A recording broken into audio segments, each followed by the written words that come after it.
She hadn't eaten in 2 days. But she'd die before letting a stranger know that. Ava Sterling had once signed contracts worth millions. She'd sat across boardroom tables from men who feared her sharp mind and sharper instincts. She had built something from nothing, and then watched someone she trusted burn it all to the ground, smiling while he did it. Now she was standing in a riverside restaurant, her 6-year-old daughter tugging at her sleeve asking if they could eat, and Ava was calculating whether she had enough in her purse to order 2 glasses of water without embarrassing herself. She didn't. If this story moves you, stay until the end. Hit that like button and drop a comment telling me what city you're watching from. I want to see how far this story travels. The Millbrook River restaurant sat at the edge of town like something that had been forgotten by progress, and was perfectly fine with that. It wasn't fancy. The menus were laminated and some of the letters had worn off the specials board. The ceiling fan turned too slowly to do any real good in August heat. But the tables were clean, the coffee was strong, and on a Tuesday afternoon in the middle of summer, it was the kind of place where nobody looked twice at anyone. That was exactly why Ava had chosen it. She'd passed it twice already, once on foot, once sitting in her car for 11 minutes before telling herself she was being ridiculous and going inside. The car was a 2019 Honda Civic with a cracked dashboard and a rear window that fogged up regardless of the season. It had been hers for 6 weeks, purchased off a private seller for $4,100 cash, which had taken a significant piece out of the savings she was trying so desperately to make last. She needed to make it last. There was no backup plan. Not anymore. "Mama, it smells good in here." Lily pressed her face against Ava's arm as they stepped through the door, the small overhead bell announcing their arrival to no one in particular. "Like pancakes." "It does," Ava agreed, because it did. Butter and maple syrup and something faintly sweet, probably pie crust, hanging in the warm air like a promise. Her stomach responded in a way she pretended not to notice. "Can we get pancakes?" "Let's sit down first, okay, baby?" The hostess, a teenager with a braid over one shoulder, led them to a small table near the window without asking if they preferred inside or outside. Ava didn't mind. The window seat was good. She could see the parking lot, the street, the bridge over the river. Old habit. Always know the exits. Always know who's coming. She helped Lily climb into the chair across from her and slid a paper placemat in front of her daughter. Lily immediately grabbed the crayon from the cup in the center of the table and began attacking the connect-the-dots maze on the back of the placemat with an enthusiasm that Ava found quietly heartbreaking. 6 years old, still capable of being completely absorbed by a paper maze and a crayon, still untouched by the particular gravity of what their life had become. Ava had spent 14 months trying to keep it that way. She picked up the menu and opened it. The prices were modest. This was not a fancy establishment, but her eyes went immediately to the left side of each item, the numbers column. She ran the quick, brutal math that had become as automatic as breathing. The apartment took what it took. The car insurance renewed in 3 weeks. Lily needed new shoes. Her toes were pressing against the front of the ones she had, and she hadn't said anything about it, which somehow made it worse. There was the matter of the phone bill, the matter of the electricity deposit that had been deferred once and couldn't be deferred again. And there was the job situation, which was its own category of complicated. "Mama, what are you getting?" "I'm looking." Ava didn't lift her eyes from the menu. "I want the silver dollar pancakes and orange juice. Can I have orange juice?" "We'll see." That means no. Ava looked up then. Lily was watching her with those dark, serious eyes that occasionally appeared in the middle of her daughter's ordinary 6-year-old face and made Ava's chest feel strange. Too old for her age sometimes, that kid. Picking things up from the air the way children did, absorbing the frequency of stress even when the adults around them believed they were hiding it successfully. "It means we'll see," Ava said, and kept her voice level. Lily seemed to accept this and returned to the maze. The waitress came by, middle-aged, moving with the specific efficiency of someone who had been doing this job long enough that it was simply part of her body, and set 2 glasses of water on the table. "Ready to order, hun, or do you need a few more minutes?" "A few more minutes," Ava said. The waitress moved on without ceremony. Ava did the math again. The silver dollar pancakes were $7.50. Orange juice was $3.25. Tax. She'd need to tip. She always tipped. She'd waitressed for 2 years in her early 20s, and she would tip if she had her last $10 in the world, which brought the total to somewhere between $14 and $15, depending. She had $22 in her wallet, which meant after this she would have approximately $7 until Friday, when her first paycheck from the temp agency was supposed to hit her account. Supposed to. She'd been told supposed to before. She could skip eating. Lily wouldn't notice if she ordered coffee and said she wasn't hungry. That had worked 3 times already this week. She was developing an almost theatrical ability to rearrange food on a plate to make it look like she'd eaten. It was a skill she wished she didn't have. "Okay," she said quietly, mostly to herself. "Okay." Oh, 3 tables over, Ethan Walker was trying to eat a Reuben sandwich and read a contract at the same time, which was not going particularly well. The contract was for a small manufacturing firm in the western part of the state. Potential client, decent-sized engagement if they moved forward, and it had 3 clauses in it that needed to be revised before he'd put his name on anything. He'd been staring at the same paragraph for 10 minutes. The sandwich was getting cold. His phone buzzed. He glanced at it. "Marcus, did you look at the Hargrove proposal yet?" He typed back, "Looking at something else. Give me an hour." Marcus, "You said that 2 hours ago." Ethan set the phone face down on the table and returned to the contract. He was not, by any external measurement, a man who spent a great deal of time looking at strangers in restaurants. He was 32 years old. He ran a consulting firm with 11 employees and more work than he'd honestly anticipated when he started it 4 years ago in his apartment with a secondhand laptop and a lot of stubborn determination. And he was by nature the kind of person who moved through spaces with his head down and his attention directed at whatever the current problem was. He noticed the woman and the little girl the way you noticed weather changing. Not deliberately, just a shift in the quality of the air. It was the stillness that caught him first. Most people moved through a restaurant with a kind of casual ease, settling in, glancing at phones, talking. The woman at the window table sat with the particular stillness of someone working very hard to appear at ease. Her back was straight. Her hands were flat on the table. She was looking at the menu the way people looked at something they were trying to make a decision about, but already knew what the decision was going to be. He'd sat like that once. In a diner outside Columbus, Ohio, 9 years ago, trying to calculate whether he could afford to order the soup. He'd been 23 years old, sleeping in his car, and he'd walked into that diner because it was February and he needed to be somewhere warm for an hour. He remembered the particular quality of that calculation. The way your face had to stay neutral while your brain was doing something desperate underneath. He wasn't staring. He wasn't watching.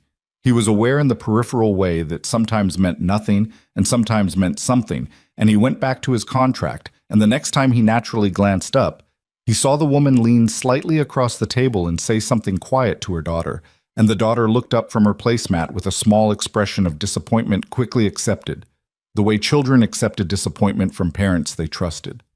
He put down the contract. He sat with it for a moment. He knew he could be wrong. He'd been wrong before. He'd offered help once, years ago, to a woman at a bus stop who he thought was struggling, and she had looked at him like he'd lost his mind and informed him that she was an architect waiting for her Uber. He'd apologized profusely and she'd laughed, and that had been fine. That had been embarrassing in a fine, forgettable way. But sometimes you recognize something. He caught the waitress as she passed his table. "Excuse me, the woman at the window table, can I cover their check? Whatever they order." The waitress looked at him. She was the kind of person who had seen enough in her years of work to not be easily surprised, but something shifted in her expression. Not suspicion, more like the careful measuring of intent. "You know her?" "No." "She know you're doing this?" "No, I'd rather she didn't actually, just, if it can be added to my bill?" The waitress looked at him for another beat. "She didn't order yet." "I know, whatever she orders, and her daughter." Another pause. "All right," the waitress said, and moved on. Ethan picked up his contract. He didn't look at the window table again. He should have anticipated that it wouldn't go that smoothly. He heard the conversation from 3 tables away. Not the words, not at first, but the tone. The waitress explaining something. the woman's voice going quiet in a way that wasn't soft, more like compressed. And then a silence, and then he heard his own general direction indicated. He looked up. The woman was standing. She was about 5'5", with dark hair pulled back in a way that suggested she'd had it up since early morning and hadn't thought about it since. She was wearing a light blue button-down shirt that was clean and pressed and slightly too big for her. Not her shirt originally, maybe, or bought before she lost weight she hadn't planned on losing.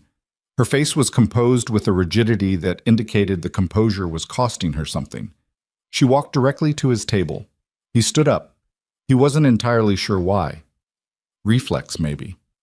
"Excuse me," she said. Her voice was steady, controlled. "I was told you offered to pay for our meal." "I did," he said. "You don't have to accept it." "I won't." She held his gaze without flinching. "But I wanted to tell you that directly." "Okay. My daughter and I are fine." "All right." She seemed to have prepared for more resistance than that because she paused. A slight adjustment behind her eyes, recalibrating. "I don't know you," she said. "You don't," he agreed. "People don't do things like this without wanting something." He held her gaze. "Some do. Not in my experience." "I'm sorry about your experience," he said. He meant it simply, without weight, the way you might mean it if you were being straightforward instead of strategic. "I'm not going to argue with you about it. If you'd prefer to handle your own check, please do. He paused. "I've sat in that particular seat before, that's all. Not literally, but you know what I mean." Something crossed her face. It was brief and quickly put away. "You don't know anything about my situation," she said. "No," he said. "I don't." Another pause. She was looking at him like she was trying to find the angle, the hidden mechanism, the thing behind the thing. He let her look.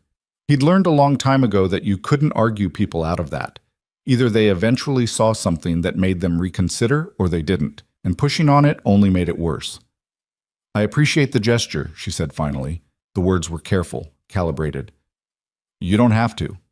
She looked at him for one more moment, then, "Have a good afternoon." "You too." She turned and walked back to the window table, sat down, and leaned forward to say something to her daughter. Lily, though Ethan didn't know her name yet, looked over at him with the frank, unselfconscious curiosity of a child, and he gave her a small wave. She waved back before her mother gently redirected her attention. They ordered. He didn't know what. He paid his own bill 40 minutes later and left. In the car, heading back toward his office on the north side of town, he tried to figure out why he couldn't stop thinking about it. It wasn't pity. He was clear on that. Pity was when you looked at someone and felt fortunate by comparison, and that wasn't what this was. This was more like recognition. The thing he'd felt in that diner outside Columbus, lying on the other side of the equation now. Someone had bought his soup that day. An older man, 2 stools down at the counter, who hadn't made a production of it, had just said something quiet to the woman behind the register and paid for it and left before Ethan had finished eating. He'd never found out why.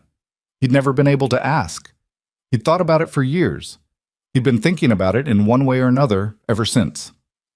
He pulled into the parking garage at his office building and sat in the car for a minute with the engine running. She'd said, "People don't do things like this without wanting something," and she'd meant it, not as rudeness, as a fact she had arrived at through experience she hadn't invited. The kind of fact that got carved into you not by cynicism, but by specific, named events that you could still locate in your chest if you pressed on the right spot. He knew that fact too. He'd believed it himself, once. For several years, actually, in his mid-20s, when everything had collapsed and he'd rebuilt himself incrementally on a foundation that included a lot of trust no one as structural support. He'd been wrong about it eventually. Not all at once. In pieces. He turned off the engine and went inside. The afternoon in the restaurant had cost Ava more than the money she hadn't spent. Driving home, a 20-minute route she had memorized down to the specific potholes on Dunmore Avenue, she kept her eyes on the road and her hands at 10 and 2 and her jaw set in a way that was giving her a headache. Lily had fallen asleep in the back seat within 5 minutes of buckling in, the way small children did when they'd been on their best behavior for too long and exhaustion finally won out. They'd eaten. She'd ordered the cheapest thing on the menu, a soup and half sandwich combination, and told Lily the pancakes were for Sunday morning special occasion breakfasts only, which was a rule she'd invented on the spot and would now have to maintain indefinitely. Lily had ordered grilled cheese without complaint. They'd eaten quickly, without ceremony, and Ava had left a tip that was $1 more than she could comfortably afford and had felt both proud of herself and slightly deranged for it. The man. Ethan. She didn't know his name then, wouldn't know it for weeks. She thought about what he'd said. I've sat in that particular seat before. The thing she hated most was that she'd believed him, not because he seemed trustworthy. She'd trusted trustworthy-seeming people and been destroyed for it, but because of the way he said it, without performing it, without tilting his head sympathetically or adopting the specific softness of someone who wanted to be seen being kind. He'd said it the way you said something that was simply true, and then he'd let it sit there without building on it. That bothered her more than if he'd been obviously calculating. She knew how to handle obvious. She turned onto Dunmore and navigated the second pothole. Her apartment was on the third floor of a building that had been built in the 70s and renovated partially and inadequately in the early 2000s. The elevator worked maybe 60% of the time. The hallway on her floor smelled like someone's cooking. Tonight something with onions and garlic. And the carpet runner down the center was the color of dried mustard and had been there longer than the building manager, who was a quiet man named Gerald, who fixed things slowly but always eventually. She carried Lily up the stairs on her hip, which was harder than it used to be. Lily was 44 pounds now and growing, and got them both inside and got Lily onto the couch with a blanket before she let herself sit down on the floor with her back against the kitchen cabinets. Just for a minute. She pressed the heels of her hands against her eyes. 14 months ago, she had been the CEO of a company she'd built from a 5-person startup into something with a real board and real revenue and a reputation she'd bled for across 8 years. She'd had a corner office with a view and a team of people she genuinely respected and a daughter in a school with good teachers who knew Lily's name. She'd had all of it. And then Marcus Hale, not Ethan's Marcus, another one, a man with better suits and worse intentions, had used her company's worst quarter against her, had used the confidences she'd shared with him during a period when she'd believed they were building something together, personally, professionally, both braided together in the messy way they sometimes got, and turned those confidences into leverage, had maneuvered the board, had orchestrated her exit from her own company so smoothly and with such a convincing narrative about her instability and erratic decision-making that 2 people she'd worked alongside for 5 years hadn't returned her calls. She'd fought it. Of course she'd fought it. She'd consulted attorneys and spent money she couldn't afford and written letters and made phone calls and done everything that was supposed to constitute fighting back. And in the end, she'd been left with a legal settlement that prevented her from discussing the specifics, a reputation in her industry that had a particular flavor of doubt attached to it, enough to make potential employers hesitate, not enough to be provably wrong, and a daughter to raise alone because Lily's father had been absent since Lily was 2 years old and had not made any effort to change that status. So she'd moved, started over somewhere smaller, somewhere cheaper, somewhere nobody knew the name Ava Sterling as anything other than a name on a rental application. And she was rebuilding. She was. She had a plan. The temp agency was a temporary situation. The name said as much. She had a resume that she'd carefully edited to emphasize certain periods and skills without lying. Not exactly. And she was applying to positions, and she would land one. She would. She just needed to not fall apart in the meantime. And she specifically needed to not accept help from strangers in restaurants, because help from people she didn't know was how this had all started. And she was done with that particular lesson. She lowered her hands from her eyes. Lily was snoring softly on the couch. Small and certain, one arm hanging off the edge, fingers curled loosely toward the floor. "Okay," Ava said quietly to the room. "Okay." The thing about rebuilding from a particular kind of ruin was that it happened in very small increments that were invisible to everyone around you, and you had to find a way to measure them yourself, or you went crazy. Ava had developed a system. Every evening, before she went to sleep, she wrote 3 things in a small notebook she'd bought at a dollar store. Not gratitude. She'd tried the gratitude journal thing and found it made her feel vaguely patronized, like someone was patting her on the head. Just 3 things that had happened that day that were the result of decisions she'd made, progress she'd caused, evidence of agency. Tonight she wrote, 1. Did not accept money from stranger. 2. Lily ate a full meal. 3. Sent 3 applications. She looked at the first one. She wasn't entirely sure it was a victory. She was annoyed at herself for not being sure. She closed the notebook and turned off the light. The second time she saw Ethan Walker, she almost didn't recognize him. It was 4 weeks later, on a Saturday afternoon in Millbrook Park, the big one on the east side with the duck pond and the wooden playground equipment that was weathered but solid and beloved by children who had opinions about playgrounds. Lily had opinions about playgrounds. They'd made it to the park twice in the past month. The first time had been a calculated effort to give Lily something normal, something that cost nothing, something that felt like a life rather than a waiting room. The second time, today, was because Lily had asked, and asking was a thing Ava encouraged, even when the answers were sometimes no, and today the answer was yes. The playground was half full with the usual Saturday composition.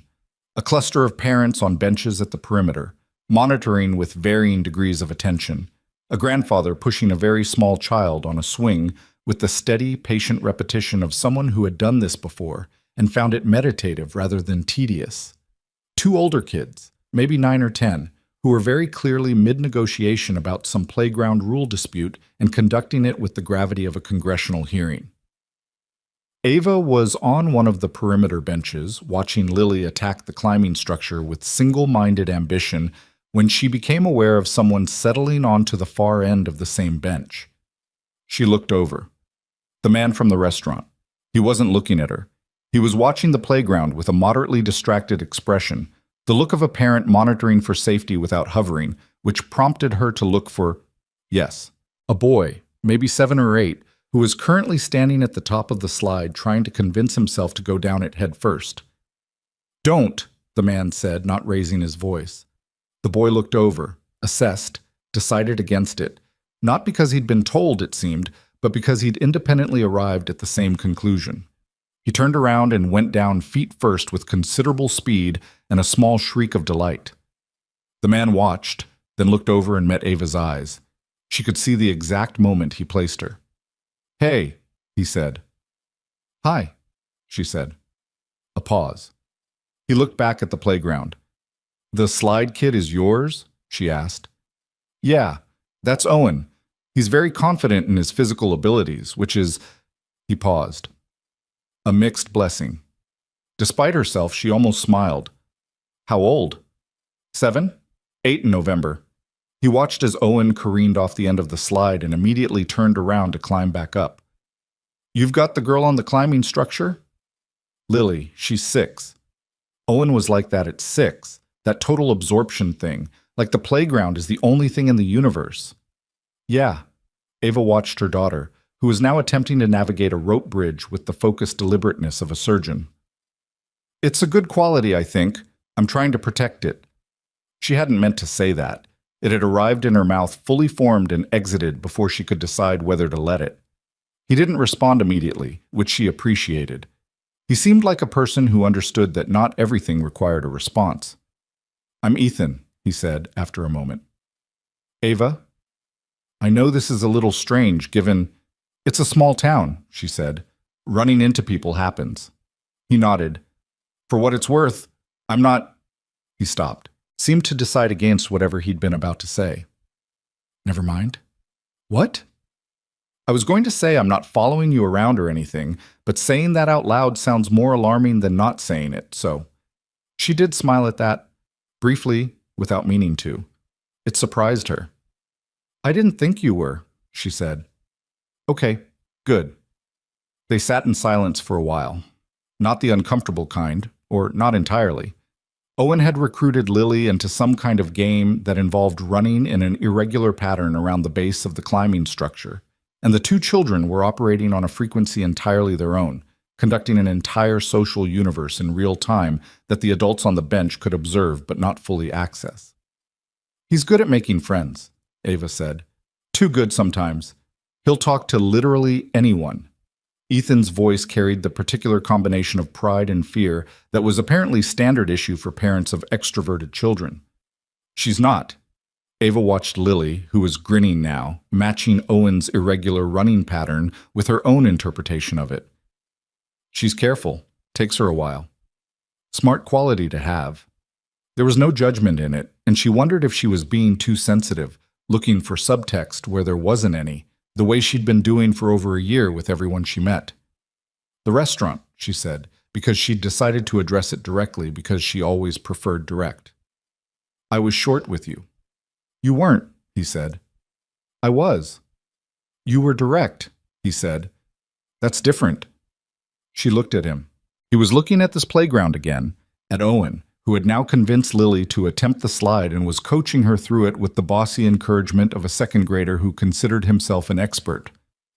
Why did you do it? She asked. The meal thing. A pause.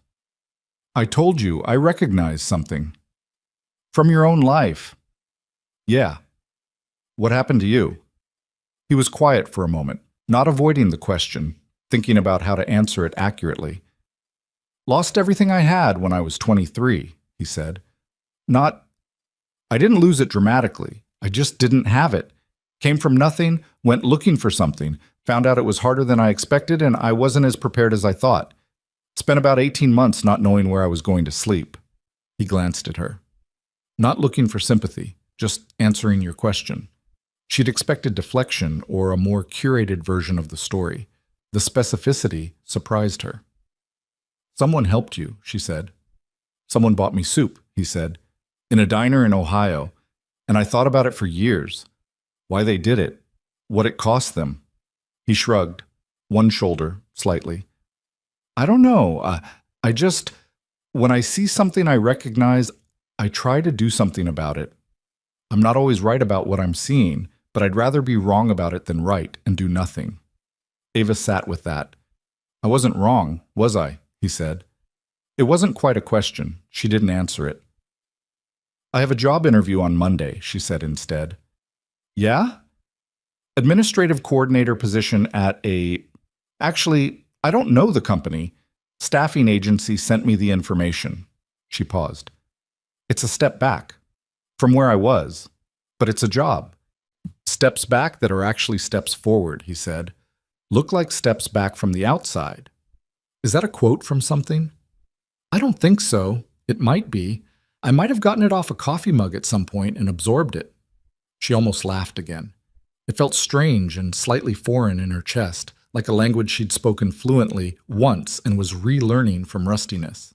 They sat there for another 40 minutes, watching their children conduct the business of childhood. And Ava didn't think about money once during that entire time, which was the first 40-minute stretch in approximately 4 months, during which that particular calculation had not been running in some background process of her brain. She thought about that later. Just that. Just the absence of it. On Monday morning, she put on her best interview outfit, a charcoal blazer she'd kept through everything because it was the one thing she couldn't bring herself to part with, and drove to the address the staffing agency had given her. Walker Consulting Group occupied the 4th and 5th floors of a building on Mercer Street with clean lines and the particular calm of a workspace that had been deliberately designed to not feel corporate. Small plants on the windowsills. Good light. A receptionist who looked up and smiled without the professional vacancy that some receptionists deployed. Ava Sterling, she said. I have a 10:30. Of course, the receptionist said. I'll let them know you're here. Ava sat down in one of the waiting chairs and looked at the name on the frosted glass door at the end of the hallway. Ethan Walker, founder and CEO. She stared at it for a long time. He was not in the room for the interview. The interview was conducted by a woman named Dana Chen, who was the company's operations director and whose questions were sharp and practical and whose assessment of Ava's answers seemed thorough rather than performative. It was a real interview, not a formality. Ava answered every question honestly. At the end, Dana Chen said, We had Ethan review your resume before we brought you in. He thought you were overqualified to be direct. But overqualified candidates who are serious about the role tend to outperform expectations in my experience. Are you serious about this role? Yes, Ava said. Why are you applying for an administrative position with your background? Ava had prepared for this question. She'd rehearsed 3 different answers. She looked at Dana Chen across the desk and chose the honest one instead. Because I need a job that pays me reliably to do work I'm capable of doing well, in an environment where the expectations are clear and the organization is legitimate. I'm rebuilding. This is part of that. Dana Chen looked at her for a moment. That's the best answer I've heard to that question, she said, in about 6 years of asking it. On her way out, Ava passed the frosted glass door. She stopped. Knocked. Silence. She almost walked away. Then the door opened. Ethan looked at her with an expression that was carefully, specifically neutral. Not performing surprise, but not pretending he'd expected this either. You could have told me, she said. At the park, you knew I had an interview here Monday. I found out Saturday morning, he said. Dana sent me your resume for sign-off. I didn't put your name to your face until I saw you sitting in the lobby just now. She studied him. I swear, he said, if you were engineering this, I wasn't. He held her gaze without flinching. I genuinely didn't put it together until this morning. And then I made a decision to stay out of the interview completely, because if you got this job, I wanted it to be because Dana hired you, not because I waved at you across a playground. Ava said nothing for a moment. The job is good work, Ethan said. It's not charity.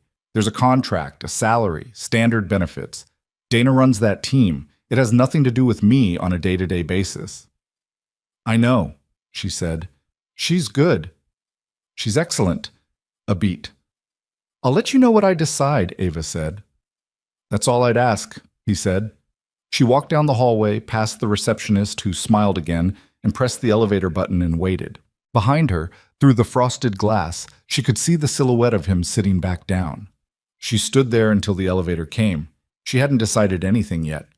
But something she'd been carrying for 14 months, some specific, dense, heavy thing she'd gotten so used to that she'd stopped noticing the weight of it, had shifted by approximately 3 degrees, and she was aware of the difference, and she didn't quite know what to do with that yet. The elevator opened. She got in.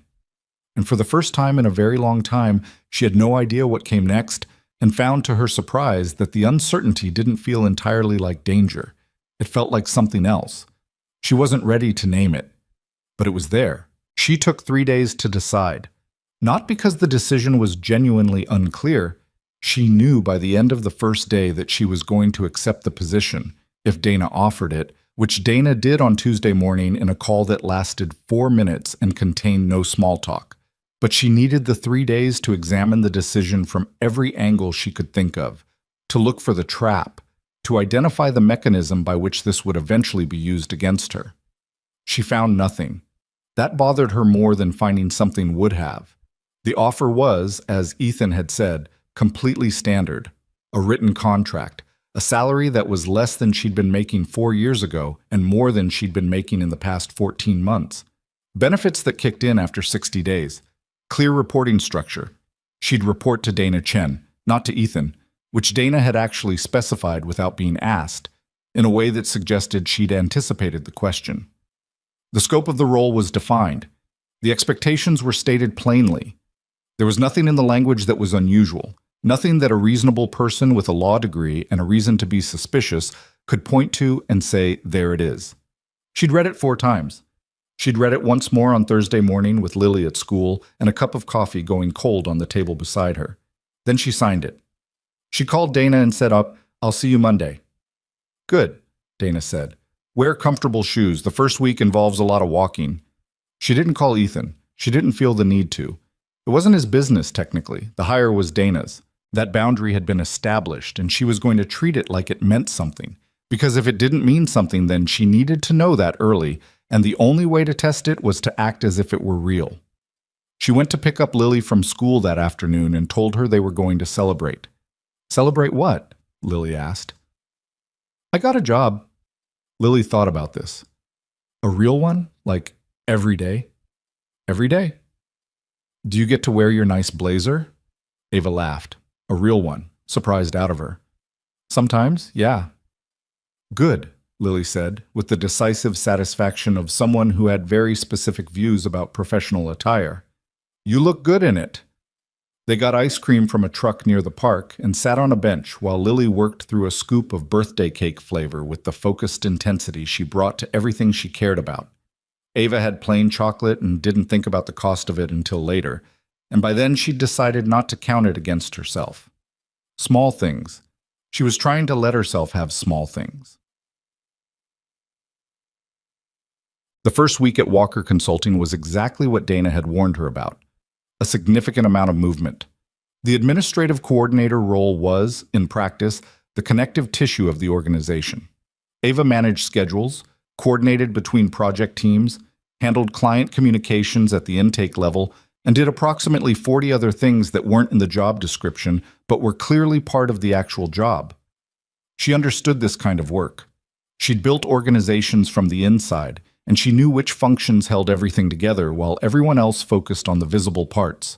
She was good at it, better than good, and she knew it within the first 3 days. Not with arrogance, but with the plain recognition of a person who has found a task they can do well and is relieved to have found it. Dana noticed. She didn't make a production of it. She wasn't that kind of manager. But on Friday of the first week, she stopped by Ava's desk and said, "The Hargrove intake package you restructured. I've been getting it formatted 3 different ways by 3 different people for the past 8 months, and yours is the first version where everything is in the right place." "I just standardized it," Ava said. "That's what restructured means." Dana looked at her briefly. "Good first week." She walked away before Ava could respond, which was, Ava was coming to understand, Dana's standard operating procedure: concise, accurate, moving. She liked her. She was careful about liking her, the way she was careful about everything, but she liked her. Ethan Walker existed in her peripheral awareness for the first month in the specific way that a boss exists when you're trying to calibrate how much they're actually paying attention. He was present in the office on most days, moving between the 5th floor, where his own office was, and the 4th floor, where the project teams and her desk lived. He said good morning when their paths crossed, asked once if she'd found the parking situation workable, and made no reference whatsoever to restaurants or parks or any prior contact. She appreciated this. She also noticed it more than she expected to. The first time he appeared in her direct line of work was 3 weeks in, when he forwarded her an email from a long-term client named Prescott with the note, "Can you handle the follow-up scheduling on this? Prescott is particular about his time. Dana can give you background if needed. Brief, practical." No performance of familiarity. She replied, "On it," and handled it. Prescott turned out to be a retired industrial engineer in his mid-60s who communicated primarily through email, expected responses within 4 hours during business days, and had very specific opinions about how meeting agendas should be formatted. He was not difficult. She'd worked with genuinely difficult clients and knew the difference. He was just precise. She matched his precision, and he became, within 2 exchanges, completely straightforward to work with. When she mentioned this to Dana, Dana looked slightly surprised. It took Marcus 4 months to figure out how to email him without it turning into a production. "You just have to speak the same language," Ava said. "Most people don't bother figuring out what the language is." Ava shrugged. She'd always been better at reading people than she gave herself credit for. It was one of the things that had made her effective as a CEO and had also, she acknowledged privately, made her vulnerable to Marcus Hale, because reading people accurately required a certain openness to them, and Marcus had been skilled at presenting exactly what she was looking for. She shut that particular line of thought down before it went anywhere useful. The day she learned anything real about Ethan Walker, not the managed surface-level professionalism, but something with actual weight to it, happened by accident, the way most real information did. It was a Wednesday afternoon in October, the first genuinely cold day of the season, and she'd stayed late to finish a project timeline that needed to go out before the end of the week. The 4th floor had emptied out by 6. She was at her desk with the overhead lights off and her desk lamp on, because she worked better in smaller light, and she was most of the way through the timeline when she heard voices coming down the stairwell from the 5th floor. Not arguing, exactly, but not easy conversation either. She wasn't eavesdropping. They were in the stairwell, which opened directly near her workspace, and the building had a way of carrying sound. She heard Ethan's voice first, measured in that way she'd come to recognize as his version of controlled, and then another voice, male, someone she didn't recognize. "You could have told me before the meeting," the other voice said, "not in front of the client." "I addressed a factual error in front of the client," Ethan said. "If you're upset about it, I understand that, but I wasn't going to let the wrong numbers stand. It made me look incompetent. The wrong numbers would have made both of us look incompetent and misled the client, which is worse." A pause. "There's a way to handle things internally." "There is," Ethan said, and his voice was quiet now, the kind of quiet that carried more weight than volume. "And when it's possible, I prefer that. Today, it wasn't possible, and I made a call. You can tell me I was wrong about that. I'll listen. But I won't tell you the client didn't need to hear accurate numbers because they did." Another pause. Longer. "I've been with this company 3 years," the other man said. "I know that. That's why I'm standing here having this conversation instead of letting HR handle it." The stairwell door opened, and she heard footsteps going past the fourth-floor landing without entering, heading down toward the lobby. A few seconds later, the stairwell door opened again more quietly, and she heard different footsteps stop. Then Ethan's voice, matter of fact, "I can see your lamp from the landing." She turned around. He was standing in the doorway to the stairwell. He looked tired. Not dramatically, just the specific tiredness of a person who'd had a long day that had gotten longer at the end. "Sorry," she said. "I wasn't trying to—" "It's fine." He came into the room and sat down on the edge of a desk 3 feet from hers, with the ease of someone who owned the furniture and wasn't performing casualness about it. "How's the timeline coming?" 80% there." "Good. Don't stay too late." "I'm almost done." She paused. "I wasn't eavesdropping." "I know." He glanced toward the stairwell door. "That's Garrett. He's been with us since almost the beginning. He's good at the work and bad at being corrected. I've been working on it." A beat. "Neither of those things is simple." "No," she said. She turned back to her screen. He sat there for a moment in the way that someone sat when they weren't quite ready to move on, but weren't making it into anything. And then he said, "I handled it wrong probably. The meeting part. Dana would have found a smoother way." She looked at him. He wasn't fishing for reassurance. He was just saying it, the same way he said things, plain, without decoration. "Maybe," she said. "But the client had the right numbers." He looked at her briefly. "Yeah." He stood up. "Good night, Ava." "Good night." She heard him on the stairs, and then the building was quiet again, just the hum of the heating system and the city outside doing its ordinary evening things. And she sat there for a moment before she went back to the timeline. She'd worked for people her whole career. She'd worked for good ones and mediocre ones and one genuinely terrible one, and what she was collecting, working here, was a series of small data points about Ethan Walker that she was not quite ready to draw conclusions from. He was fair, but not easy. He corrected without cruelty and admitted error without theater. He ran a company that had 11 people in it who, from what she'd observed, mostly liked working there, which was a rarer thing than it sounded. He also made mistakes. Garrett was right that there had probably been a better way. Ethan had acknowledged it himself to a woman he barely knew, because it was true, and he'd rather say it was true than pretend it wasn't. She filed this. She was still filing things. She wasn't done building the picture. The months settled into a shape. Lily started loving her school. This was not a thing that happened immediately. It took until November, until a girl named Sophie became Lily's particular person at recess. And then it happened fast in the way children's friendships did, total and serious and conducted with the gravity of a long-term commitment. Ava watched this from the outside with the relief of a parent who had spent too long watching their child navigate uncertainty and was now observing something taking root. The apartment was still the apartment. The elevator still worked 60% of the time, and Gerald, the building manager, still fixed things slowly and always eventually. But Ava had started to think of it as a place rather than a temporary situation, which was a different kind of thinking. She was slowly becoming someone who was not constantly managing emergency. She didn't trust it, but she was aware of it. At work, she had become, by month 3, more or less indispensable in the specific quiet way that organizational people became indispensable. Not visible in the headline-making sense, but woven into the function of the place so thoroughly that when she took a sick day in November, the workflow developed 2 separate tangles that required Dana to untangle them personally. Dana told her this when she came back.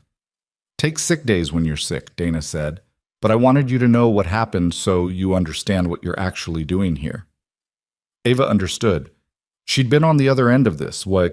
She'd had people on her team whose absence revealed what they'd been quietly holding together. It was its own kind of compliment. She got a raise at the 3-month mark. She hadn't expected it. Dana presented it without ceremony as a contract adjustment reflecting the actual scope of what her role had become, which was more than the original job description and warranted different compensation. There was paperwork. She signed it. She still hadn't told Ethan anything about herself. Not the real version. He knew her name and that she was a single mother and that she was capable, and that she'd once said, "I'm rebuilding," to Dana Chen in a job interview. She didn't know how much Dana had shared. She hadn't asked. She was aware that this was a kind of holding position, that she was waiting for something, evidence maybe that the shape of things was what it appeared to be rather than what she was afraid it might secretly be. She'd been fooled by apparent safety before. She was slower now. There was nothing wrong with being slower. Well, the conversation that changed things between them. Not dramatically, not in a single moment of revelation, but in the specific way that a foundation shifts when a crack gets acknowledged, happened on a Thursday in late November. She was in the small kitchen on the 4th floor, making coffee at 7:45 in the morning because she'd gotten in early to get ahead of a Tuesday that was going to be complicated. Ethan came in 5 minutes after she did, and they coexisted in the kitchen in the way coworkers coexisted. Comfortable silence, the familiar small choreography of the coffee machine, and the mugs and the brief negotiations about counter space. Then he said, not looking at her, looking at his coffee, "How are you actually doing?" She looked at him. "Not a work question," he said. "Not—" He paused. "You don't have to answer. I just realized I've never asked." She should have deflected. She was good at deflecting. She had a full wardrobe of deflections, fitted and well-maintained, available in every social situation. Instead, she said, "Some days are harder than others." He nodded. "Yeah." "The job helps," she said. "Having something that's mine again, that I'm earning." She stopped. The words had gone slightly further than she'd intended. "Sorry. You didn't need all of that." "I asked," he said. She wrapped both hands around her mug and leaned against the counter. "I had a company," she said. "You probably figured that out, from my resume." "Dana mentioned your background, yes." "Someone took it from me." She said it the way she'd been practicing saying it, which was flat and factual, without the tremor that used to live in the sentence. Not, "He didn't steal it. He maneuvered it. Used things I told him in private to build a narrative about me to the board. Made himself look like a reasonable voice of concern while I looked like a problem." She paused. "The board believed him, or found it convenient to believe him. I was always clear on which it was." Ethan was quiet. "So I moved," she said. "Started from the beginning. Again." She looked at him. "I'm not telling you this so you'll feel sorry for me.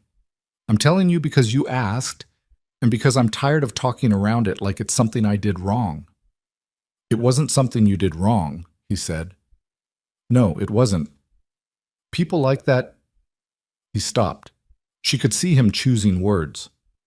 "They're specifically skilled at identifying what's valuable in someone and figuring out how to use it. That's not a reflection of your judgment being bad. It's a reflection of someone having practiced that particular skill on multiple people." She looked at him. "You sound like you know." "I've met versions of him," he said. "In my industry. Watched it happen to people I worked with." He looked down at his coffee.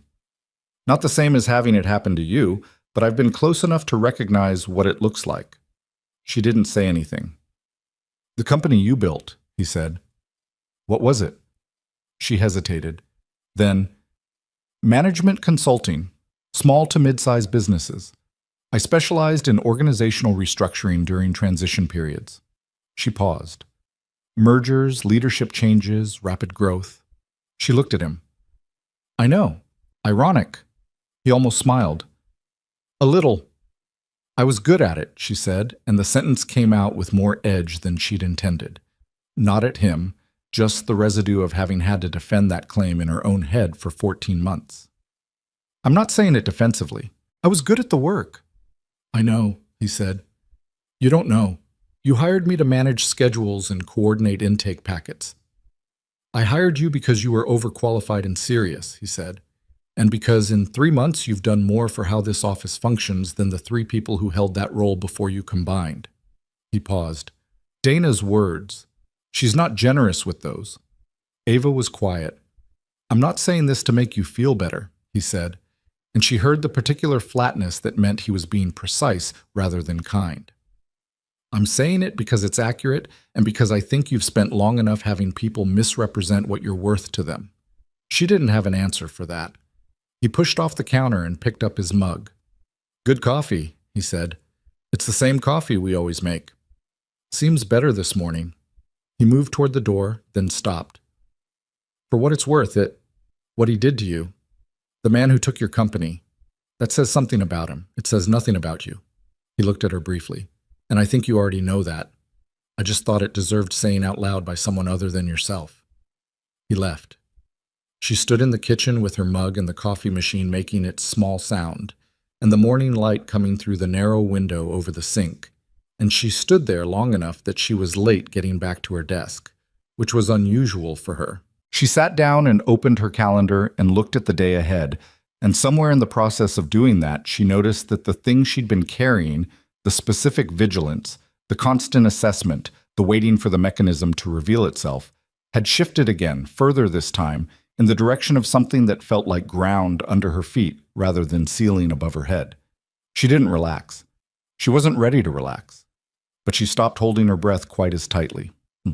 December came, and with it the particular quality of winter that settled over the town like a long exhale.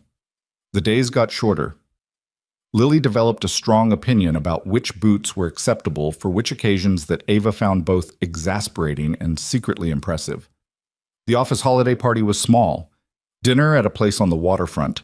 11 people, and Dana's husband, who was a quiet, dry-humored man who taught high school chemistry and had an excellent ability to sit in any social situation and be genuinely content. Ava went because it would have been strange not to, and because she found, somewhat to her own surprise, that she wanted to. She sat next to Marcus, who was Ethan's operations lead, and who she'd been working alongside for 3 months, and had formed a comfortable professional rapport with Marcus Kellerman, who had nothing in common with Marcus Hale, except the first name, and had in fact been instrumental in making her first weeks at the company workable by explaining the unwritten rules of the office culture with the generous specificity of someone who'd had to figure them out himself at one point. You've been here, what, 3 months? He said, over the bread course. Almost exactly. You know what Ethan said about you in the last team check-in? She looked at him. I wasn't aware there was a team check-in where I was discussed. It's not gossip. He said, in the context of talking about the operations review, that the intake process was working better than it had since he'd founded the company. Marcus paused. He didn't say your name. He said, the work on intake. But Dana looked at you when he said it. Ava looked down at her bread plate.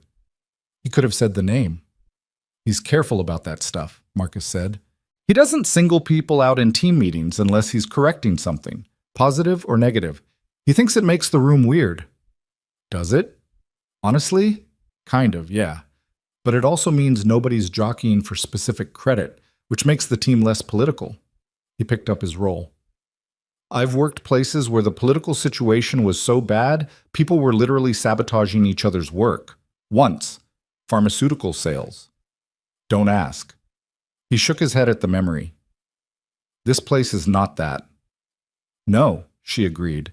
It's not. He's not perfect, Marcus said, in the way people offered caveats when they were fundamentally defending something. He can be frustrating when he's set on a direction. He doesn't always communicate the full picture before making a call. The Garrett thing last month. I was there for part of that, she said. Yeah, he mentioned it, said he handled it imperfectly. Marcus looked at her. He admitted that to you? In passing. He doesn't do that readily, Marcus said. Not with admiration, just observation. He's working on it. The past couple of years he's gotten better at saying when he got something wrong. He used to just quietly try to fix it and move on, which is its own kind of infuriating. She filed this too. She was still building the picture. Dinner went on, easy and unforced. Someone told a story about a client situation that had gone wrong in an objectively funny way. Dana's husband explained, when asked, the specific chemical properties of the reaction that made the Mentos and soda thing work, with an enthusiasm that was clearly genuine. Ethan mostly listened, said things occasionally that were specific and made people laugh, and looked, Ava thought, like a person who was at ease. Not performed ease, but the actual thing. The kind that you couldn't sustain if it wasn't real. She caught herself watching him at one point and made herself stop. On the way home, Lily was with her neighbor's daughter for the evening, a rare thing that required planning and was worth it. And Ava drove home through streets that were wet with the beginning of something that wasn't quite rain and parked and sat in the car for a minute. She'd been in this town for just over a year now. She'd rebuilt something, not everything. Not the thing she'd lost, which she was starting to understand she might never get back in the same form, and was slowly accepting might not need to be the same form. But something real, something that had her name on it. She went upstairs, turned on the lamp in the living room, and sat down with her notebook. She wrote 3 things. She looked at the third one for a while, laughed at dinner, without thinking about it first. She put the notebook away. She lay awake for a while in the dark, listening to the building breathe its nighttime sounds, pipes and wind and someone's television on the floor below. And she thought about the restaurant 14 months ago and the woman she'd been then, calculating the cost of a glass of water. That woman hadn't been weak. She'd been in a specific kind of survival that required everything she had and left nothing for anything else. The distance between that seat and this one was 14 months, and a series of things she hadn't chosen but had gotten through anyway, and some things she had chosen.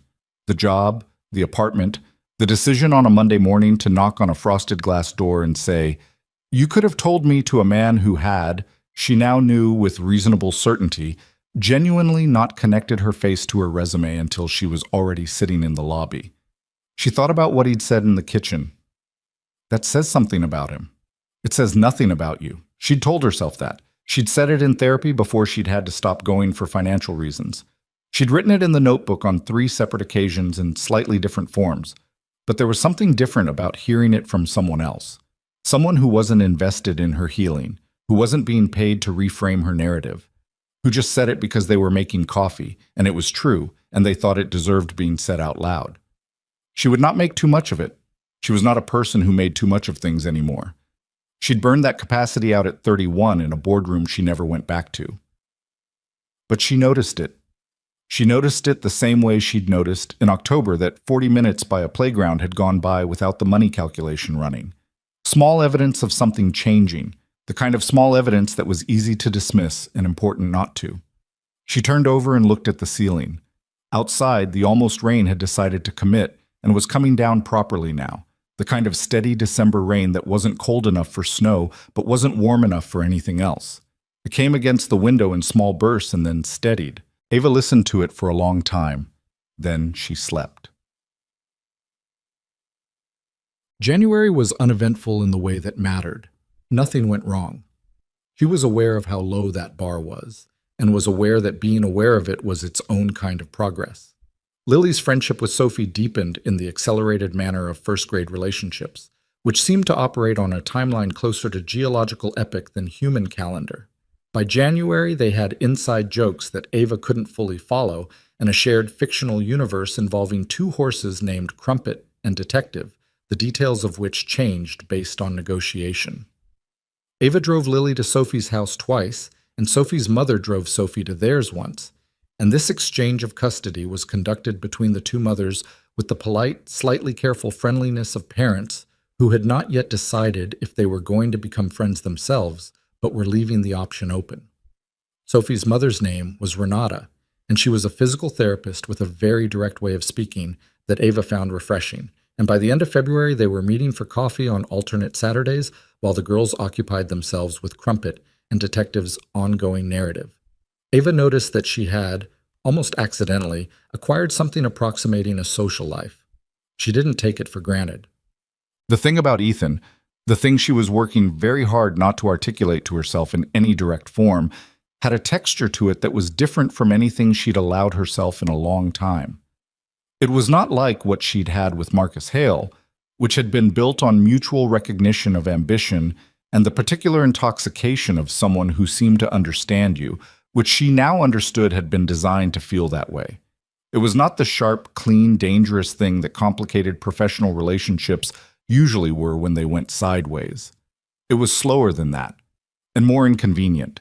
It arrived in small, specific moments. The way he asked her actual questions and waited for the actual answer rather than using the question as a vehicle for something else. The way he was honest about his own failures without making it into a performance of humility. The afternoon she'd arrived at the office to find he'd left a note on her desk saying a client had praised the meeting prep she'd handled and he'd wanted to make sure she knew about it directly. Not an email, a handwritten note on a post-it, because apparently he did that. Marcus had told her it was a thing he did, that he'd always done it. She kept the post-it. She was not proud of this. She was aware of it as a specific kind of information about herself that she was not prepared to act on, only to note. She was good at noting things. She'd been doing it for years. And the truth was that even if she hadn't been carrying all the complicated architecture of what had happened to her, even if she were a completely uncomplicated person with no particular history, there would still be the matter of the fact that he was her employer, that the power structure was what it was, that the line existed and was real, and she did not intend to be the one to step across it because she had spent too long rebuilding her own ground to put it at risk for anything. So she noted it. She filed it in the part of herself that was not currently open for decision-making.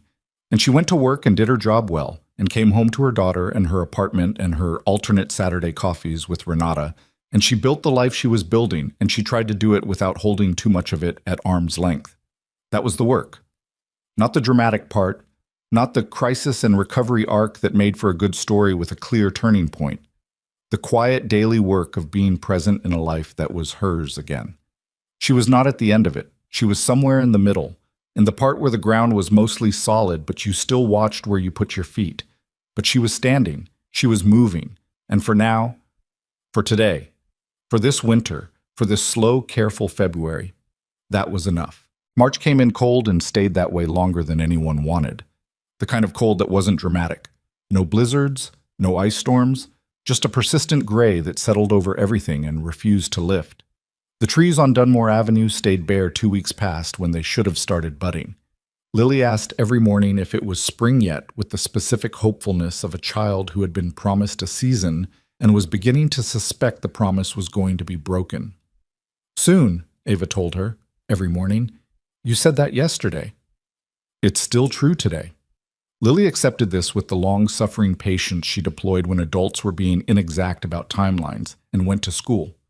At work, the first quarter push had everyone moving faster than usual. Walker Consulting had taken on 3 new clients in January, a regional healthcare network, a mid-sized logistics company going through a leadership transition, and a family-owned manufacturing business that was, depending on who you asked, either expanding responsibly or growing too fast.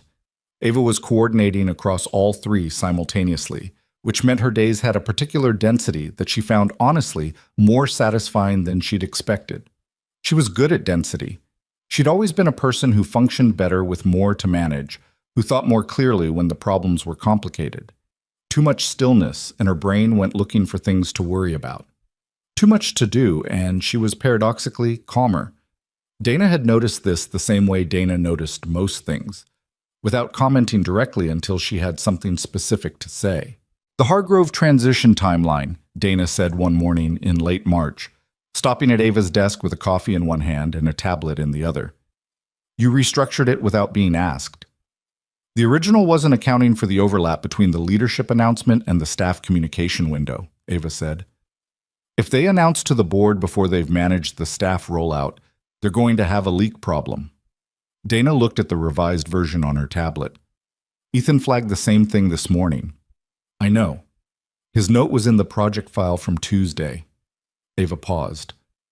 So I fixed it. How long did it take you? To fix it? 2 hours. How long did it take you to see it? Ava thought about it. About 4 minutes after I first read the original. Dana looked at her. Not an evaluating look, more like someone confirming something they already knew. The healthcare network account, she said. I want you to start attending the client calls. Ava blinked. That's Garrett's account. Garrett will still run the calls. I want you in them. She held up her hand before Ava could respond. This isn't a commentary on Garrett. It's a commentary on the fact that you have a skill set that is not being used at full capacity, and I don't like leaving capacity on the table. She set her coffee down. Does that work for you? Ava looked at her. Does Garrett know? He will. A beat. I'm asking if it works for you. Yes, Ava said. It works for me. Dana picked her coffee back up and walked away, which was its own form of punctuation. She told Renata about it on Saturday over coffee, while Sophie and Lily were in the next room negotiating what appeared to be a significant development in the Crumpet and Detective universe. She just decided that? Renata said. That's how Donna operates, Ava said. She decides things and then she tells you she's decided. She doesn't ask for input on the framework, just confirmation that you're on board. Do you like that? Ava thought about it honestly. I do, actually. There's something... I spent years running meetings where every decision was negotiated 5 times before anyone committed to it. Dana commits to things. She wrapped both hands around her mug. She's also right most of the time, which helps. And the Garrett situation? He wasn't happy about it. He was professional. Ava paused. He's better at being corrected than he was 6 months ago. I think the thing with Ethan in October rattled him in a useful direction. What about Ethan? Ava looked at her coffee. What about him? Renata had a therapist-adjacent quality to certain silences that Ava was both appreciating and finding mildly inconvenient. He doesn't know yet, Ava said. Dana didn't run it through him. She has the authority to make staffing decisions on the project teams. She paused. He'll find out in the next week when the team meetings happen. Are you nervous about that? No, Ava said. You're doing the thing where you answer too quickly. I'm not nervous about it in a professional sense, Ava corrected. The decision is Dana's, and it's defensible. Garrett will manage. I'm capable of the work. She looked at her coffee again. The other thing is separate. The other thing has a name, Renata said. The other thing is not relevant right now. Ava, he's my employer, she said. He'll always be my employer first, which means the rest of it. She stopped. There is no rest of it. There's a thing I'm aware of, and I'm choosing not to act on because it would complicate something I can't afford to complicate. She looked at Renata. That's not repression. That's pragmatism. Renata looked at her with the expression of someone who had something specific to say and was deciding whether the moment called for it. What? Ava said. Nothing.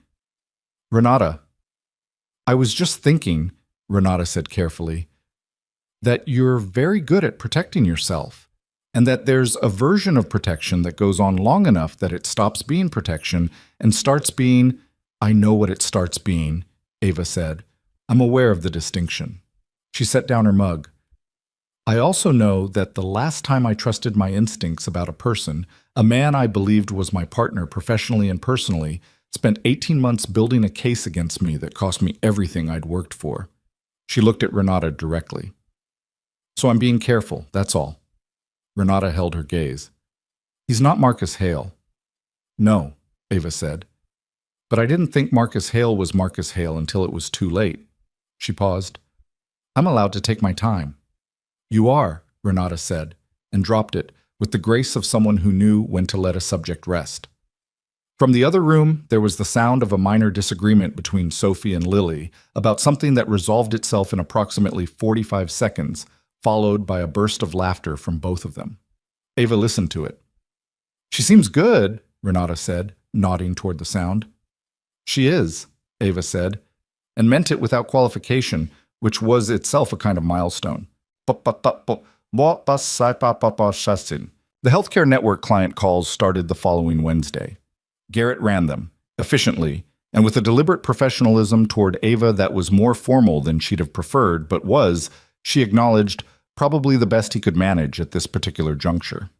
She contributed twice, specifically, in ways that moved the call forward, and both times Garrett paused and then incorporated what she'd said without resentment, which she credited him for. Ethan saw her name on the call summary in the weekly report. She was at her desk when he appeared in the doorway of the open workspace area, not with urgency, but with the particular focused calm that meant he was looking for something specific. "You were on the Meridian call," he said. "Dana put me on the account," she said. "She should have flagged it for you." "She did. The summary notes. The workflow issue you caught in the third agenda item. I'd been looking at that account for 2 weeks, and I missed it." Ava looked at him. "Garrett missed it too." "I know."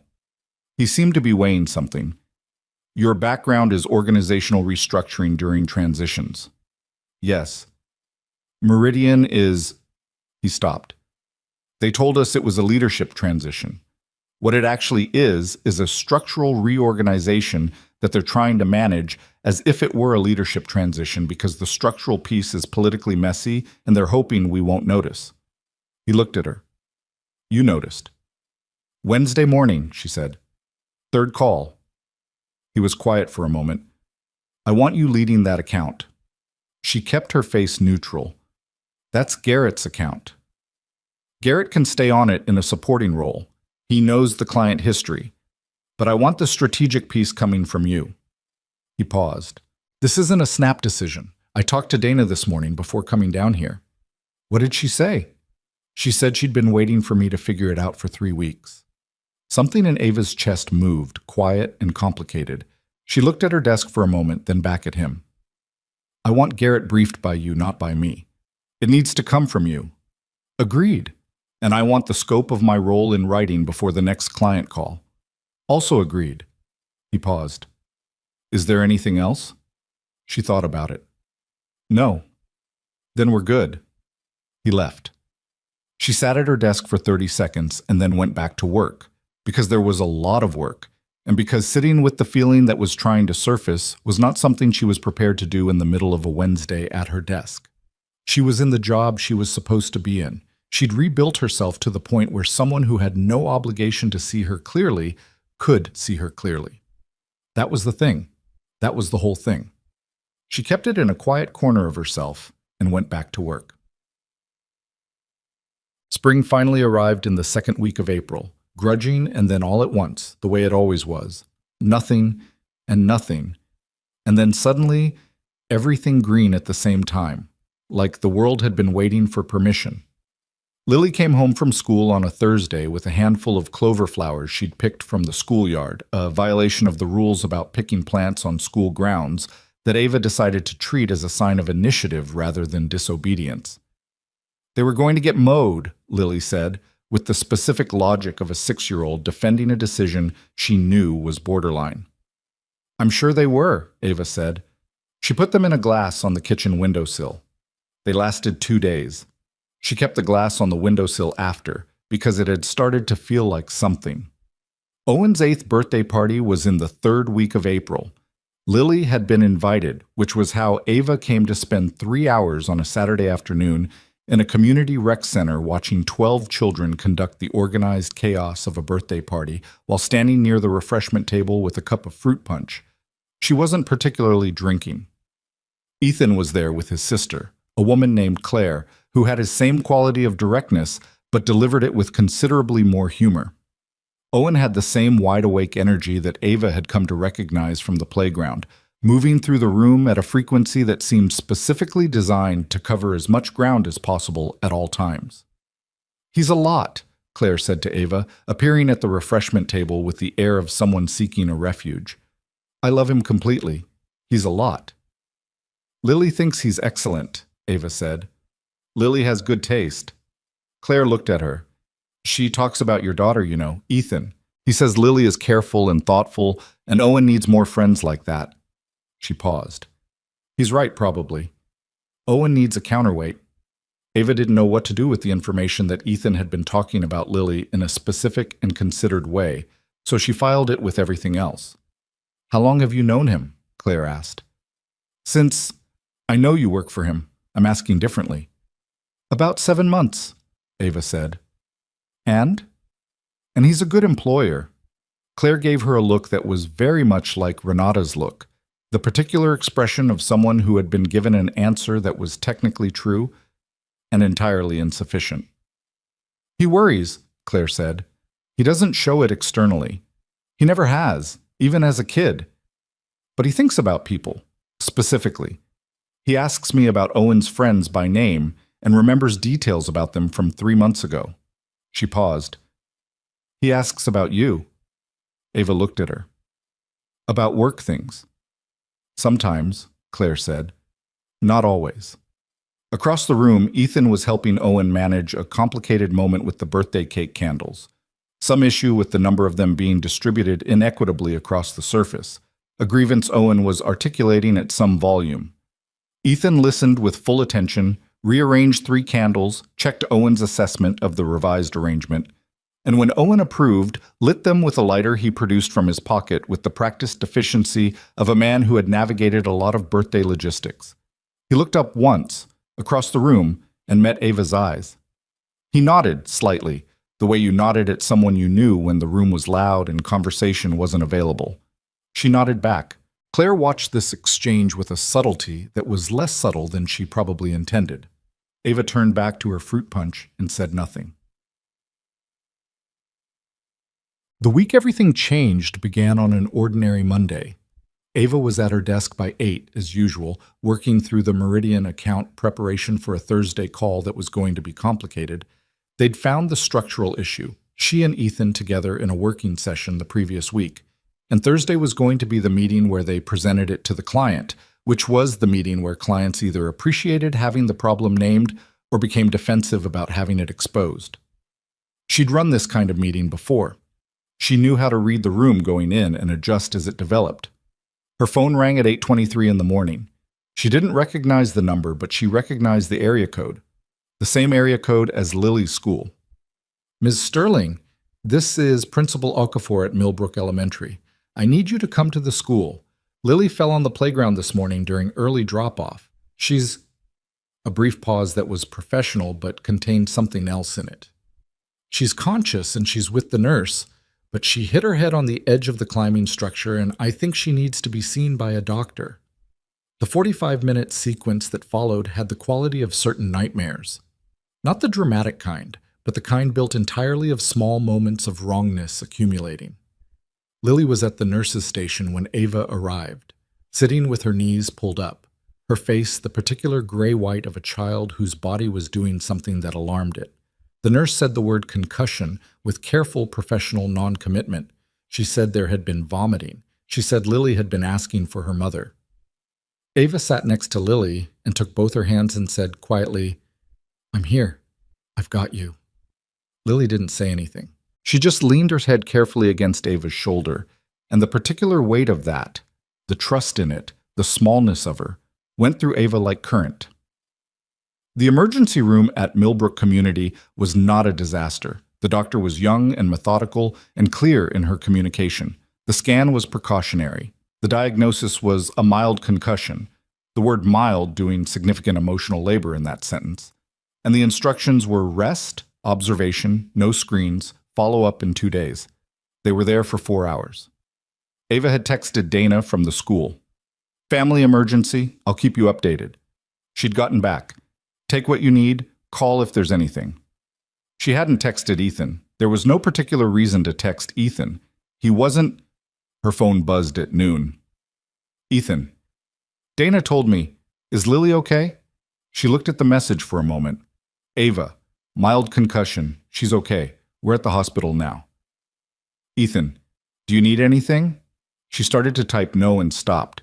The honest answer was that she had $37 in her checking account until the end of the week, that the hospital copay was going to be $220 because she'd hit her deductible in February, and the math had never quite recovered, that she had no family in this state, that Renata was working today and couldn't leave, and that she was sitting in a hospital waiting room with her daughter sleeping against her shoulder, and she was holding everything together by the specific force of will she'd been running on for over a year and she was very, very tired.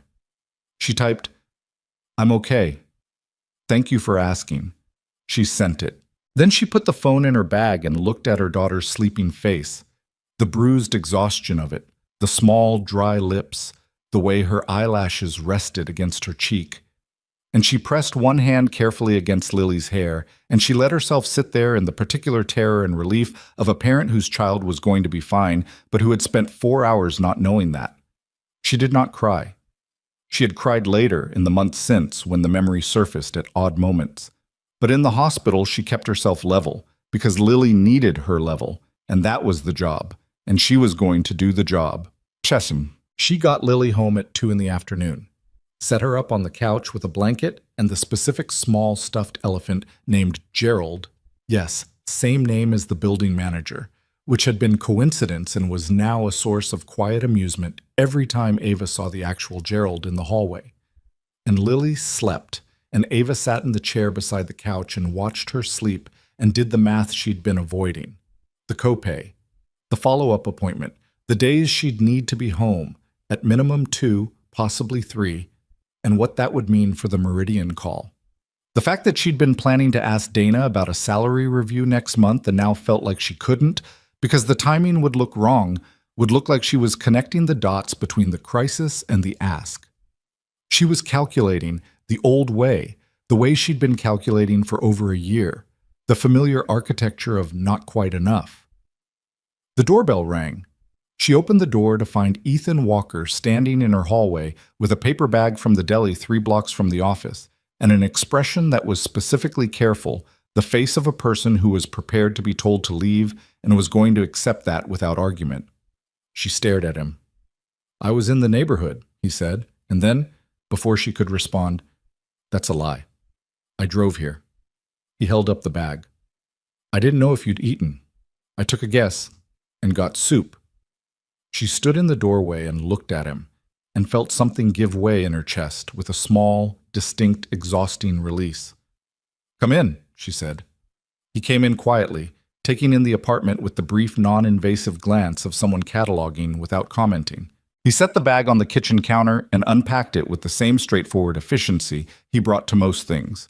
2 containers of soup, bread, a bottle of juice, a small container of something that turned out to be the chocolate chip cookies from the deli that Ava happened to know cost $4 each and were worth every cent.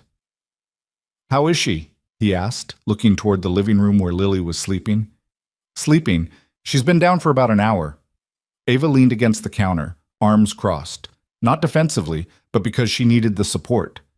"The doctor said the next 24 hours are just rest and observation. No fever, no increased symptoms. She should be fine." "Good." He looked at the soup containers. "Eat something.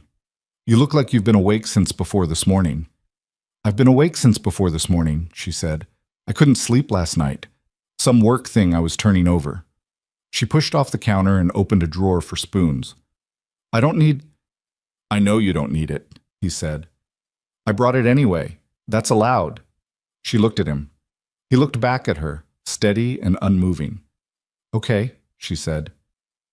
They sat at her kitchen table, the small one with the slightly uneven leg that she'd shimmed with a folded piece of cardboard, and ate the soup, which was chicken and rice and better than anything she would have made for herself under these circumstances. "The Meridian call," she said. "Don't. I need to think about coverage. Dana already moved it to the following Tuesday," he said. "It's handled. Don't." She looked at her soup. "I was going to be the one to reschedule it." "You were busy keeping your kid from being scared in a hospital." She didn't say anything. "Ava." His voice was level. "The call has been moved. Your job is not in any danger. We will manage for a few days without you, imperfectly, but adequately." He paused. "All you need to do right now is be here." She looked up at him. There was something happening in her throat that she was managing with some effort. "The copay," she said. She hadn't meant to say it. It came out the way things came out when you were exhausted past the point of managing yourself. "The hospital thing. It's fine. I have the money. It's just going to be tight this week, and She stopped. "Never mind. I don't know why I said that." He was quiet for a moment. "Tell me what you need," he said. Not performing. Not with the particular charged weight of someone who wanted to be seen being generous. Just asking. I don't need anything, she said. Ava? I really don't. I can handle it. She looked at the table. The cardboard shim was visible under the leg, slightly too thick on one side. She'd been meaning to adjust it for weeks. I just said it because I'm tired and I'm not guarding everything carefully right now. You don't have to guard everything carefully right now. I do, she said. I always, not in my kitchen, he said. Not with me. He stopped. There was something careful happening in his voice, the way a person carefully stepped when they knew the ground was uncertain. I know you don't trust that. I know you have specific and well-earned reasons for not trusting it. I'm not asking you to forget those reasons. I'm asking you to... He paused, seemed to make a decision. Let me pay the copay. She looked at him. It's not charity, he said. It's not a loan. It's just, I have it, and you need it, and you're a person He stopped again. You're someone I care about, and that means this is something I'd like to do. The silence in the apartment was the kind you could hear. The refrigerator hum, Lily's soft breathing from the other room, traffic somewhere below. You care about me, she said. The words were flat, testing. Yes. Not as an employee. He met her eyes. Not only as an employee. She looked at him for a long time. She was doing what she always did, looking for the angle, the cost, the thing behind the thing. She found, as she had been gradually finding for months, with an accumulation of small evidence she'd been refusing to let herself add up. Nothing. Not nothing in the sense of absence of substance, nothing in the sense of no hidden architecture, no mechanism. Just a man sitting at her kitchen table who had driven to her apartment on his lunch break because her kid was sick and he thought she might not have eaten. You can't say things like that, she said. You're my employer. I know, he said. I know exactly what line that puts me on, and I'm not going to push past it. I wouldn't. That's not what I'm doing. He looked at her steadily. I'm just not going to pretend I don't. He stopped, seemed to decide the sentence was going somewhere that the moment didn't call for. I wanted to make sure you were okay, that's all. That's not all, and we both know it, she said. Her voice came out quieter than she'd intended. He didn't answer that. He just looked at her in the specific way of someone who had said what they could say and was waiting. From the other room, Mama? Lily's voice, small and sleep-roughened. Ava was on her feet before she'd consciously decided to move. Lily was sitting up on the couch with Gerald the elephant in her lap, blinking with the slow confusion of a child waking from a deep and wrong-timed sleep. Her color was better than it had been at the hospital, which Ava clocked immediately and felt the relief of. Hey, Bug, Ava said, sitting next to her. How do you feel? Tired, Lily said.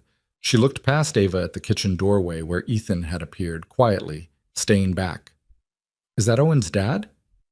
Yes, Ava said. Lily considered this with the gravity of a 6-year-old making an assessment. Why is he here? He brought us soup. Oh. Lily looked at Ethan.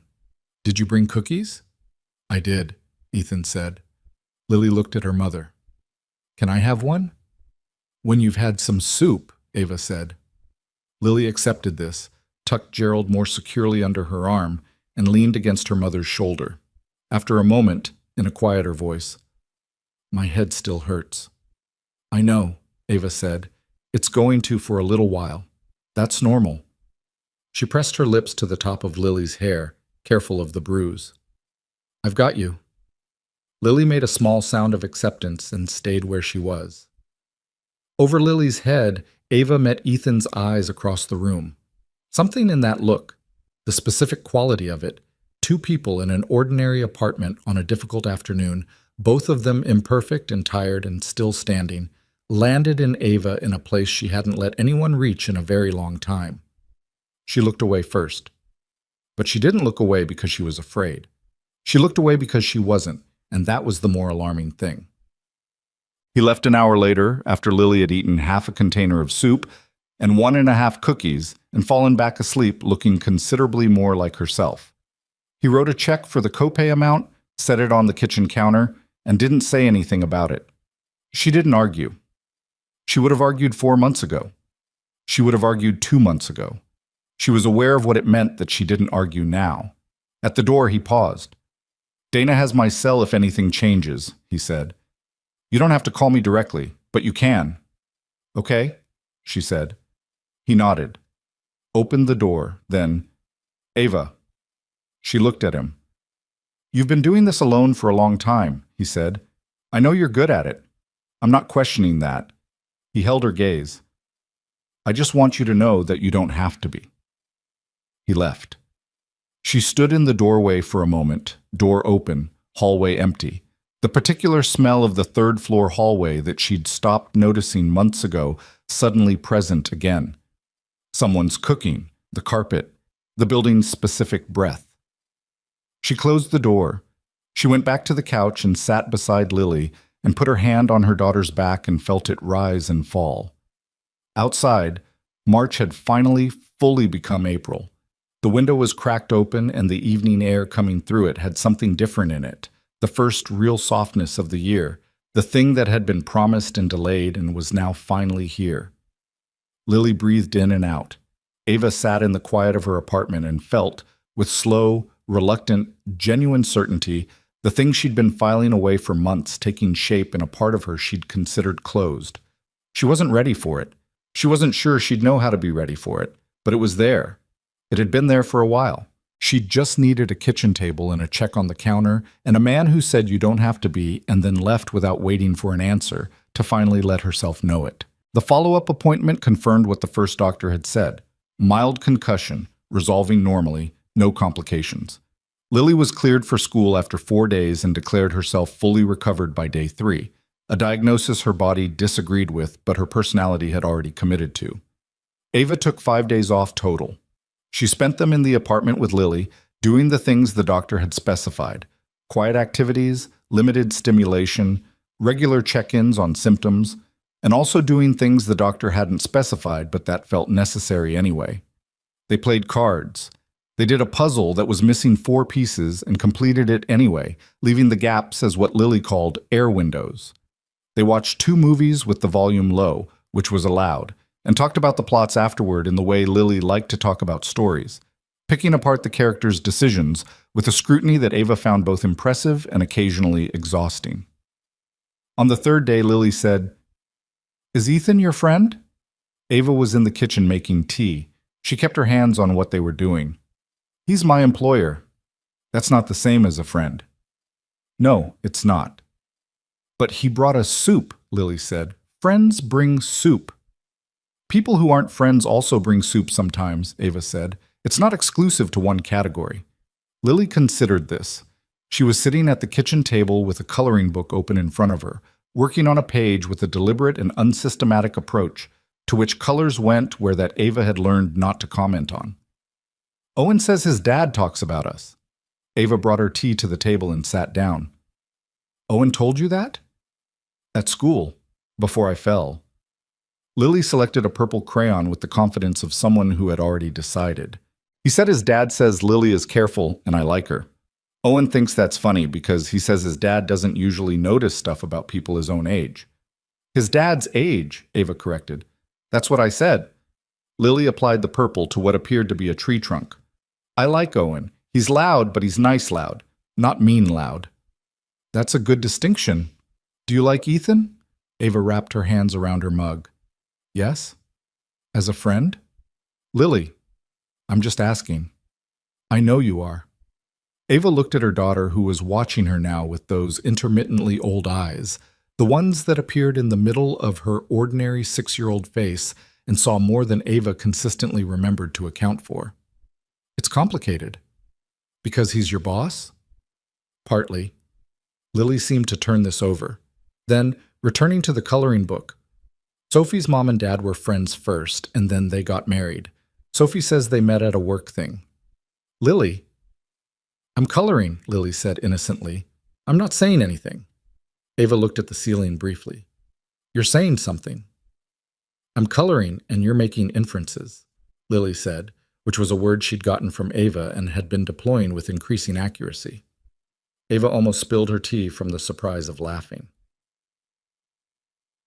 She went back to work on a Monday morning, and the office received her the way offices received people returning from brief family crises, with a collective normalcy that was itself a form of care, everyone behaving as though she'd simply been away for a few days, which she had, because that was the thing that had happened and the thing that didn't require commentary.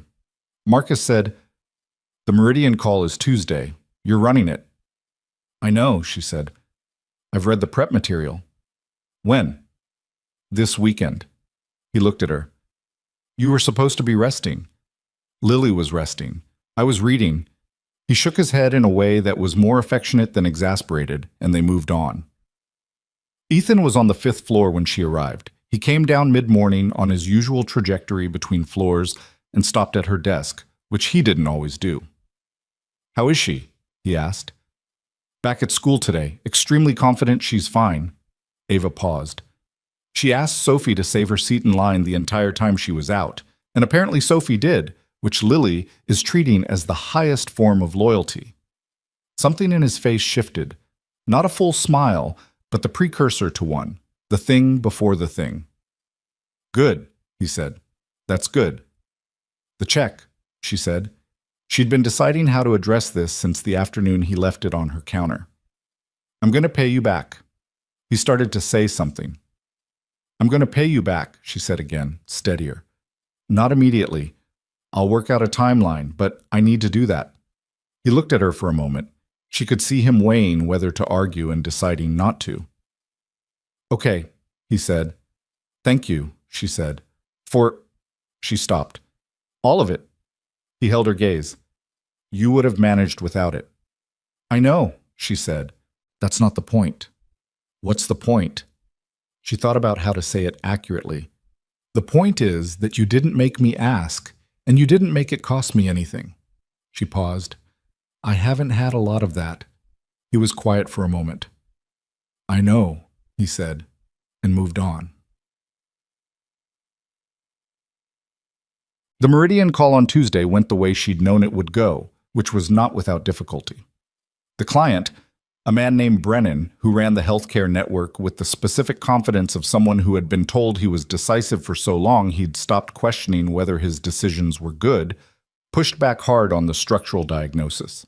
He used the word characterization 3 times in a way that made it clear he thought she was wrong, or was hoping she could be talked into believing she was wrong, which was not the same thing, but sometimes worked on people.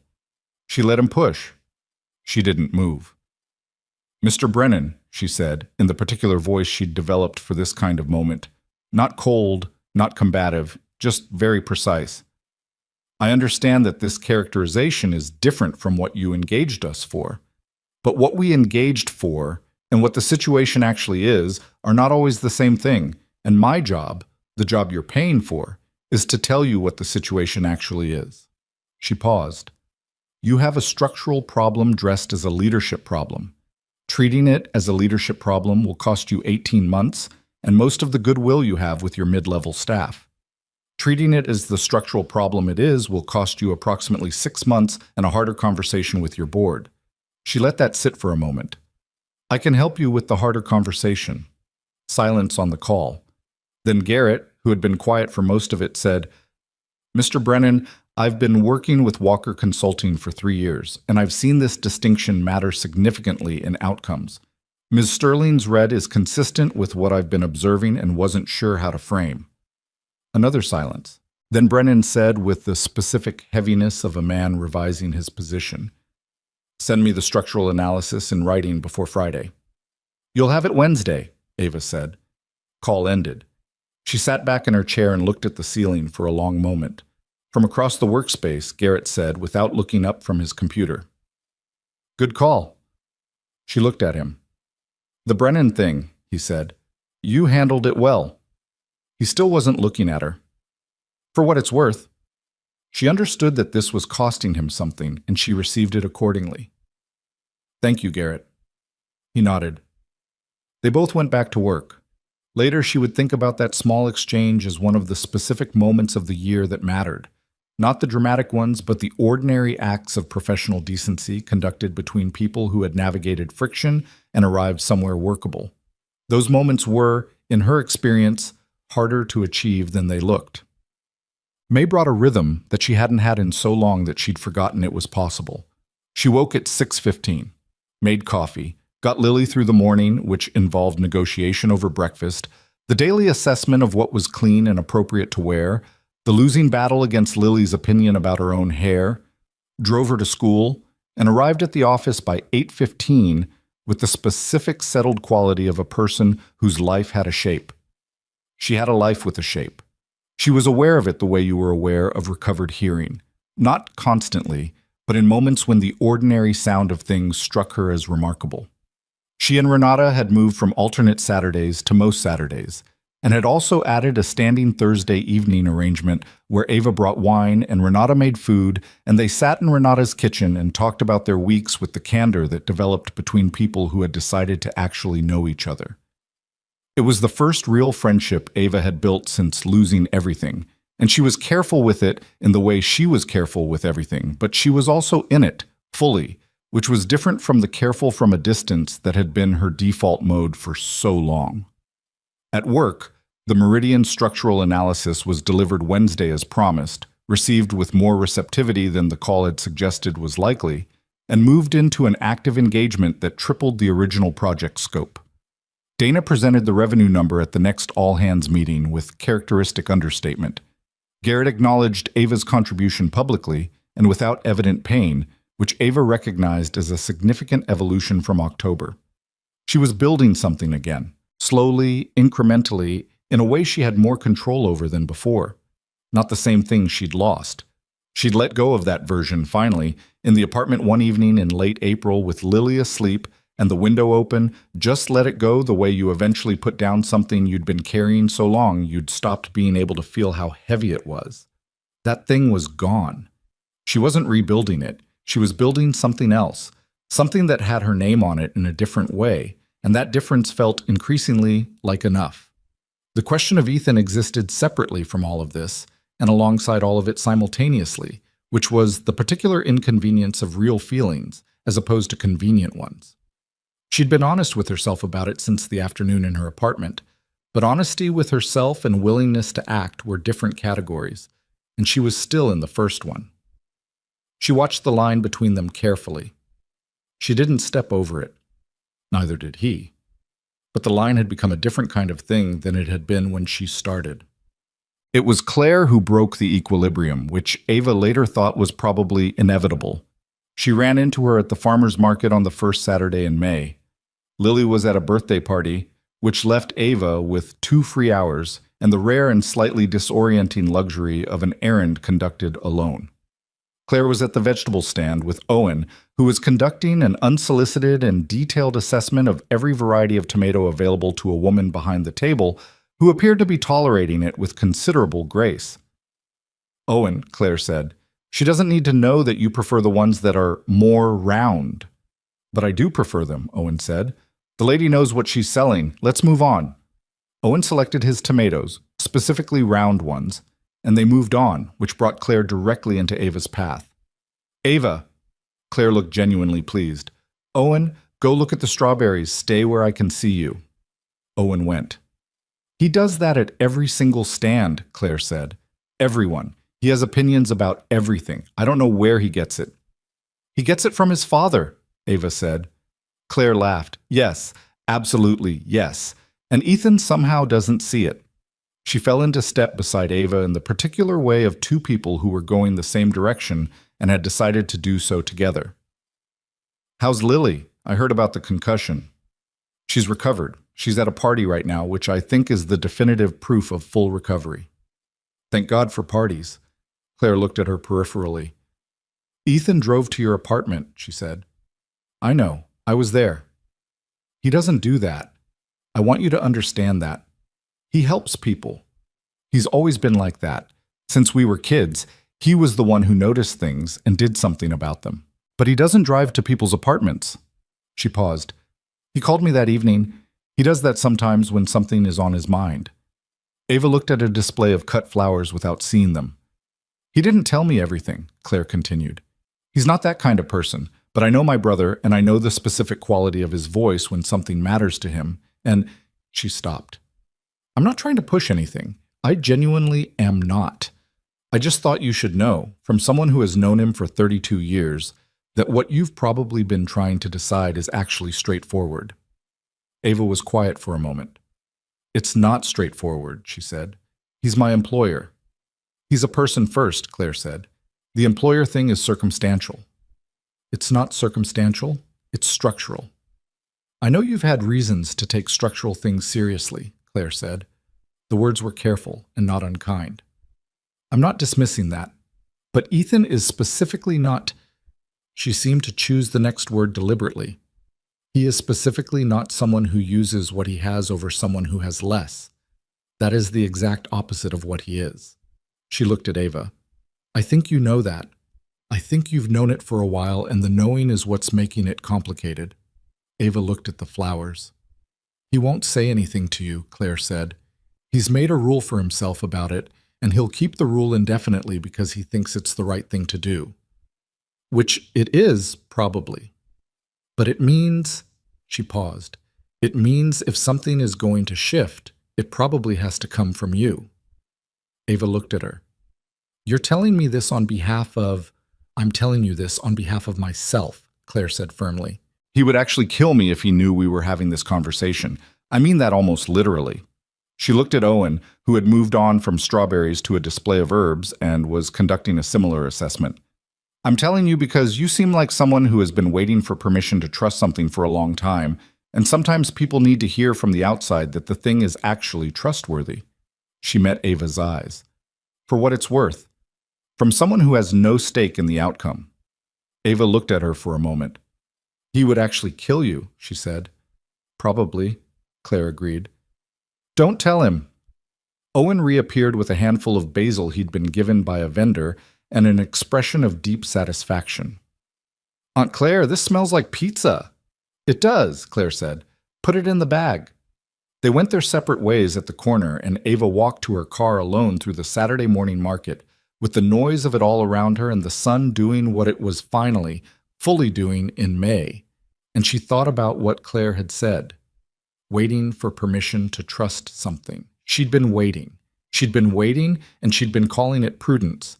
And sometimes it was prudence, and sometimes it was something that looked like prudence from the outside and was, at its root, just fear. She sat in her car with her hands on the wheel and the engine not yet started. She was afraid. That was the honest thing, not of him specifically.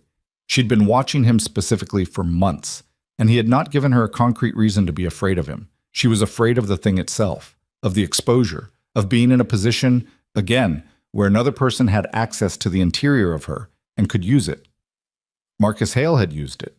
The difference, she kept returning to, was that Marcus Hale had sought that access strategically, from the beginning, with a specific intention. She knew that now in a way she hadn't known it then. He had asked questions to collect leverage, not to understand. He had remembered details to use them, not because he cared about them. She'd been turning over Ethan's moments for months, looking for the mechanism, looking for the strategic collection. She had not found it. What she'd found instead were the things she'd been trying not to count. The Post-it on her desk, the check on her counter, the soup he drove across town to bring, the look across the party room when Owen fixed the candles, 100 small specific things that were not the same as proof, but were, cumulatively, their own kind of evidence. She started the car. She drove home. She did not do anything about it that day, but she stopped pretending she hadn't decided. The thing she hadn't anticipated, the thing nobody told you when you were in the process of slowly, incrementally deciding to trust someone, was how uncomfortable it was. Not in a bad way. In the way that any real change was uncomfortable, like a muscle that hadn't been used in a long time suddenly being asked to work again. She was pricklier with him for a week after that. She noticed it and couldn't entirely stop it. Small moments where she responded with more formality than the situation required, where she held the professional line more firmly than necessary, where she went out of her way to make the employer-employee structure visible in ways she usually didn't bother with. He noticed. She could see him notice, and she could see him deciding not to comment on it, which she appreciated and which also, perversely, made things worse. On a Thursday afternoon, after a meeting that had gone well but left her irritable for reasons she couldn't entirely account for, she passed him in the hallway and said, "I'm being weird, and I know I'm being weird." He stopped. "You're being a little formal." "I know." "You don't have to tell me why." "I know." She looked at him. "I'm working through something." He nodded. No performance of patience, no angling for information, just nodded and said, "Okay." "Okay," she said. They went their respective directions. That evening, she called Renata and told her what Claire had said. There was a long pause on the other end of the line. "I told you the same thing 3 months ago," Renata said. "You were more diplomatic about it." "That was my mistake," Renata said. I should have been less diplomatic." "Renata, I'm not saying do anything tonight. I'm saying you already know what you want, and you've known it for months, and the only thing standing between you and it is you." A pause. "Which is your right. You're allowed to take your time. Another pause. "I like you happy. I've seen you less afraid lately. I want that to continue." Ava sat on her couch in the evening quiet of her apartment, Lily asleep, the window cracked, the May air carrying the warm, particular smell of the neighborhood at night, and said, "What if I trust it, and it goes wrong?" "Then it goes wrong," Renata said, "and you deal with it, the same way you've dealt with everything." "That's not a comfort." "No," Renata said, "but it's true." What actually happened was small. It was always small, she'd found. The things that shifted the big architecture were almost always small at the point of contact. It was a Friday evening in the third week of May. The office had emptied out by 5:30, with the particular energy of a Friday before a warm weekend. She'd stayed late, not late, just later than most, finishing the Meridian written deliverable that was going out Monday morning and wanted to be done before the weekend so it could sit in her mind as finished rather than pending. She heard him on the stairs at 6. She didn't look up. He came through the door to the fourth-floor workspace and stopped when he saw the light. "You're still here." "Finishing the Meridian write-up." "It doesn't need to go until Monday." "I know, I want it done." He came into the room, not to her desk. He sat on the edge of the desk he'd sat on before in October, when they talked after the garret stairwell incident. There was something familiar in that, she thought. The same desk. "You've been here almost a year," he said. "June 8th, she said. 11 months. How does it feel?" She considered the honest answer. "Like I'm somewhere real," she said. "Like I'm doing work that means something. Like—" She stopped. "Like I did it right. The decision to come here. Even with everything." She looked at the screen in front of her. "I was angry for a long time that I had to start over. I'm less angry about it now." "What changed?" "The starting over worked," she said simply. He was quiet for a moment. "I owe you something," she said. "Not just the money, though I haven't forgotten the money." She turned her chair slightly toward him. "You didn't make me feel like a charity case. You didn't make me feel like I owed you something in a different way. You just—" She stopped. "You just did what you said, the contract, the salary, the clear expectations, no special treatment, no strings." She looked at him. "I didn't think that was possible. I thought I was being naive for even considering it." "You weren't naive," he said. "I was afraid I was." "That's different." She looked at him. He was looking at her with that specific steadiness that had, she realized, been one of the first things she'd trusted. Before she'd consciously trusted anything, before she'd admitted to herself that she was building something resembling trust, she'd trusted that look, the quality of it, the way it didn't move. "Claire told me," she said, "that if something was going to shift, it would have to come from me." Something in his expression changed. "She also told me you'd kill her for saying it," Ava said. A long pause. "She's not wrong about that." "She's not wrong about the other part either." Ava looked at her hands for a moment and then looked back at him. "I've been watching you for almost a year, looking for the thing behind the thing, the mechanism." She paused. "I haven't found it." "There isn't one," he said. His voice was quiet. "I know," she said. I know that now. And I need you to understand how long it took me to get to knowing that, and that the time it took wasn't about you specifically. It was about what I'd been through and what I learned from it. I know, he said. I've never pushed. You haven't. She looked at him. That was also evidence. He was very still. I like you, she said. It came out direct and unadorned, the way she said things when she decided to say them. Not as my employer. Not just as someone who was kind to me when I needed it. I like you as a person. Specifically. I have for a while. She paused. And I'm not entirely sure what to do with that, given everything, but I thought I should stop not saying it. The room was quiet. I should probably note, he said carefully, that this is one of those situations where I have thought extensively about what I'd want to say, and am now finding all of it inadequate. You don't have to say anything eloquent. I'm not going to. He looked at her steadily. I've been careful. With the line. With the structure of everything. Because I think you deserve that. You deserve someone who would sit on their side of the line and wait until you were ready, if you were ever ready, instead of making you navigate something you hadn't chosen. He paused. And I want to keep being careful. Whatever this is, whatever it becomes, I don't want to be something that complicates your life. You already complicate my life, she said. You have been for months. I've just been handling the complication internally. He almost smiled. Fair. I'm not asking for anything specific right now, she said. She stopped. I'm done pretending I don't feel what I feel. That's all. I wanted you to know. He held her gaze. I've been waiting, he said simply. For a while.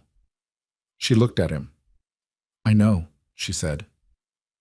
They sat in the quiet of the empty office, the two of them, with the weight of almost a year of careful distance between them and the distance now acknowledged for what it was. Not absence, but patience.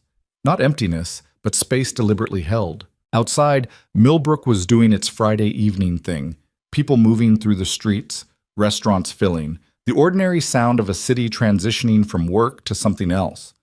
The light through the office windows was the long golden light of May evenings that lingered past when you expected it to be gone. I need to finish this write-up, she said. I know, he said, and we need to think about the structure, he said. Yes, I've been thinking about it for a while. There are options. He paused. Dana has been offering to take over as the formal point of oversight for your work, which would change the reporting line. I haven't said anything to her because I didn't want to. He stopped. I didn't want to presume. Talk to Dana, Ava said. Okay. After the weekend. After the weekend. He stood up from the edge of the desk. Finish the write-up. Go home to Lily. I will. He moved toward the stairs and then stopped. He turned around. Ava. She looked at him. Thank you, he said, for saying it. She held his gaze. Thank you for waiting. He went up the stairs.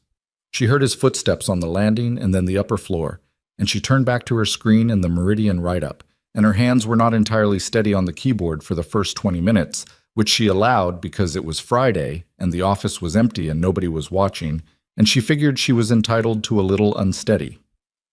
She finished the write-up at 7:15. It was good. She knew it was good in the plain way she knew her own work. She saved it, shut down her computer, gathered her things, and took the elevator down, working tonight, just her luck, and walked out into the May evening with her jacket over her arm and the warm air against her face and the long light still going. She thought about what Renata had said. I want that to continue. She thought about the notebook. The 3 things, every night. The evidence she'd been collecting against the argument that nothing was improving. She'd need to write something tonight. She already knew what it was going to be. Not triumphant, not cinematic, just true. She got in her car and drove home to her daughter. The conversation with Dana happened on a Tuesday morning, 9 days after the Friday evening in the empty office. Ava knew it had happened because Dana appeared at her desk at 10:15 with a coffee she hadn't been asked to bring and set it down with the specific deliberateness of someone who was about to say something they'd already fully decided. Ethan talked to me, Dana said. Ava looked up. I know. I'm taking over as your direct supervisor, effective the 1st of June. Your reporting line changes, your compensation doesn't, your scope doesn't. She paused. None of this affects how I see your work or your position here. You know that. I do, Ava said. Dana looked at her for a moment, not evaluating, more like the look of someone who had watched a complicated situation resolve in a reasonable direction and was quietly satisfied by it. For what it's worth, she said, I've worked with Ethan for 4 years. I've seen him manage a lot of things. She picked up her own coffee. I've never seen him rearrange his organizational structure before. She walked away before Ava could respond, which was Dana's way, and also the exact right thing to do in that moment. Ava sat at her desk and looked at the coffee Dana had brought her. Then she picked it up and went back to work. What followed was not a romantic comedy. She wanted to be clear about that, at least in her own accounting of it. There was no sudden transformation, no scene where everything became easy because 2 people had admitted something true. What there was instead was the ordinary, slightly awkward business of 2 people who had been carefully maintaining a specific distance and were now adjusting to the new geography. The first time he asked her to dinner, not a work dinner, a specific and stated not work dinner, he did it badly. He was standing in the 4th floor kitchen, again, which seemed to be their room for significant conversations, and he said, I was thinking Friday. Dinner, if you want. And then looked at her with the expression of someone who had rehearsed this and found that rehearsal had not helped. She looked at him. That's not a question. I know, I was trying to make it sound more casual than it felt. He paused. Do you want to have dinner with me on Friday? That's the question. Yes, she said. Okay. Okay. They both went back to what they were doing. She told Renata that evening, and Renata said, How did he ask? Badly, Ava said. It was actually reassuring. Reassuring how? Because if he'd been smooth about it, I'd have been suspicious. She paused. He was awkward. He said, if you want, and then looked like he regretted the phrasing. Renata laughed. A full, genuine one. That man, she said. I know, Ava said. She was smiling. She noticed the smiling the way she noticed all the things she'd gotten out of the habit of, the absence first, then the return, then the gradual normalization, until it stopped feeling remarkable and just felt like her face doing what faces did. None. Dinner was at a restaurant on the east side of town that was not the Millbrook River restaurant, which she appreciated without saying so. It was quieter, a little more serious in the way it took its food, and they talked for 3 hours in the way 2 people talked when they'd been talking around something for a year and were finally allowed to talk about it directly. She learned things she hadn't known, that he'd had a partnership in his late 20s with a college friend that had ended badly. Not betrayal, just incompatibility, the slow grinding kind that was almost harder because there was no single moment to point to. That Owen's mother had been someone he'd cared about genuinely and parted from without bitterness. 2 people who had been right about loving each other and wrong about being able to build a life together in the same place. That he'd started the company because after the partnership dissolved, he'd needed something that was entirely his, with no shared ownership of the vision, which had been lonely at first and then, gradually, the best decision he'd ever made. She told him things too. Not everything. She wasn't built for everything all at once, and she was old enough to know that about herself. But she told him about the company she'd built. The real version, the 8 years of it, the specific things she'd been proudest of, and the specific ways she'd failed. She told him about the night she'd understood what Marcus Hale had done, which had been a Thursday in September, sitting in her office at 10 p.m., reading an email she wasn't supposed to see, and the specific quality of that understanding. Not a collapse, just a door closing. I thought the hardest part would be losing the company, she said. It wasn't. What was? Deciding what it meant about me, she said. For a long time I thought it meant I was someone who could be fooled, who had bad judgment, who... She stopped. Who didn't deserve what she'd built somehow, because if she had, she would have kept it. She looked at her wine glass. It took me a long time to separate what he did from what I was. Are you separated from it now? She thought about it honestly. Mostly, she said, I still have the instinct, the looking for the mechanism. She met his eyes. I still looked for it with you. I'm telling you that plainly. I know you did, he said. Did it bother you? He considered this. No, he said. I understood why. He paused. I wanted to be what I actually was, not what you were afraid I might be. The only way to do that was to just be it, consistently. He shrugged one shoulder. It wasn't a strategy. It was just the only option that made sense. She looked at him. That's either very simple or very sophisticated.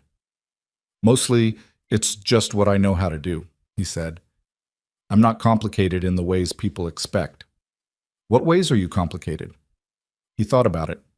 I hold things too long before I say them, he said. I already told you I handled Garrett wrong. I make decisions faster than I communicate them, which causes problems. I work too much, and Owen tells me this regularly with the specificity of someone keeping a tally. He paused. I'm not easy to be close to, probably. I'm better at the long game than the daily thing. What's the daily thing? Remembering to say out loud what I'm thinking, he said. I assume people know. They usually don't. She filed this as the most useful thing he'd told her yet. Not because it was alarming, it wasn't particularly, but because it was accurate self-knowledge offered without defensiveness. And accurate self-knowledge offered without defensiveness was rarer than it should have been, and she valued it when she found it. I don't let people in easily, she said. You know that. I know. And I'm slow to admit when I'm struggling. I'll manage a crisis internally until it's past the point where asking for help would have been reasonable, and then I'll be annoyed with myself for not asking. She paused. Lily calls it my I'm fine face. Apparently I have one. What does it look like? According to Lily, it looks like my normal face, but tighter around the eyes. She almost smiled. She's 6 and she can read me better than most adults. She's sharp, he said. She got it from somewhere, Ava said, and then looked slightly startled by her own response, as though she hadn't expected to make that particular move in this particular conversation. He noticed. The corner of his mouth moved. Stop, she said. I'm not doing anything. You're doing the almost smile thing. I don't know what you're talking about, he said, with the specific face of someone who knew exactly what she was talking about. She shook her head, and felt somewhere in the middle of that small exchange something loosen in her chest that had been tight for so long she'd stopped identifying it as tightness and had started to just call it herself. June arrived, and with it, a year. 1 year from the Monday morning she'd walked into Walker Consulting for an interview and come out with a job she'd been uncertain about and a name on a frosted glass door she'd knocked on anyway. 1 year from the contract and the salary and Dana saying, wear comfortable shoes, and the long, complicated project of learning that not every structure was designed to trap you. She marked it privately. She didn't make a ceremony of it, but on June 8th she wrote in her notebook, still the same notebook, almost full now, and she wrote more than 3 things for the first time. She wrote a page. She wrote about the restaurant and the park and the elevator that worked 60% of the time, and Lily's clover flowers in the glass on the windowsill, and a kitchen table with a cardboard shim under one leg, where a man had sat across from her and not asked for anything in return for the soup he'd brought. She wrote about what it had cost her to trust again, not the trusting of him specifically, that had come, eventually, with the weight of evidence, but the trusting of herself, her own judgment, the instinct that said this is different when her entire nervous system had been trained by specific painful experience to not trust that instinct. That had been the real work. Harder than rebuilding professionally. Harder than the money, the apartment, the starting over. The internal work of deciding that being hurt once did not mean her capacity to read people was broken. That she had been deceived by someone who was specifically skilled at deception, and that this was a fact about him and not a verdict on her. She was not finished with that work. She suspected she wouldn't be for a long time, but she was somewhere in the middle of it rather than at the beginning. And the middle was its own kind of progress. The community event was Ethan's idea, and it came from a conversation they had in late July on a Saturday afternoon. The 4 of them, Ava and Ethan and Owen and Lily, at a park that was not Millbrook Park, but a smaller one on the west side that Owen had recently declared superior for reasons he had articulated at length, and that largely came down to a specific piece of climbing equipment he referred to as the spider thing. Lily was on the spider thing. Owen was explaining its structural merits to Ava with an intensity she was increasingly recognizing as simply how he engaged with topics he cared about. The rope pattern makes it easier to climb from multiple angles, Owen said. At Millbrook, you can only really go up one way. That's very specific, Ava said. I've thought about it a lot, Owen said, without any self-consciousness whatsoever. Beside her, Ethan said, he wants to be an engineer. I want to be a structural engineer, Owen corrected from 3 feet away, apparently monitoring both conversations simultaneously. There's a difference. There is, Ethan agreed. Then quietly to Ava. He didn't know the word structural 4 months ago. He picked it up somewhere, Ava said. The Meridian project documents, Ethan said. He found them on my desk. She looked at him. Your 8-year-old was reading structural analysis documents. I was surprised too, Ethan said. She looked at Owen, who had returned his full attention to Lily and was now coaching her through an approach to the spider thing that involved what appeared to be a carefully theorized sequence of handholds. She's going to come home with opinions about climbing equipment, Ava said. Probably. That's going to be an interesting dinner conversation. It was the casual, unthinking ease of the sentence that struck her a half-second after she said it. The way she'd assumed a shared dinner table, a shared evening, the simple domestic fact of both their children at the same meal talking about climbing equipment. She'd said it without constructing it. It had just been there, the natural shape of the thought. She didn't look at him. She felt him not look at her either. There's a family resource center, he said after a moment, on Clement Street. I've been thinking about it for a while.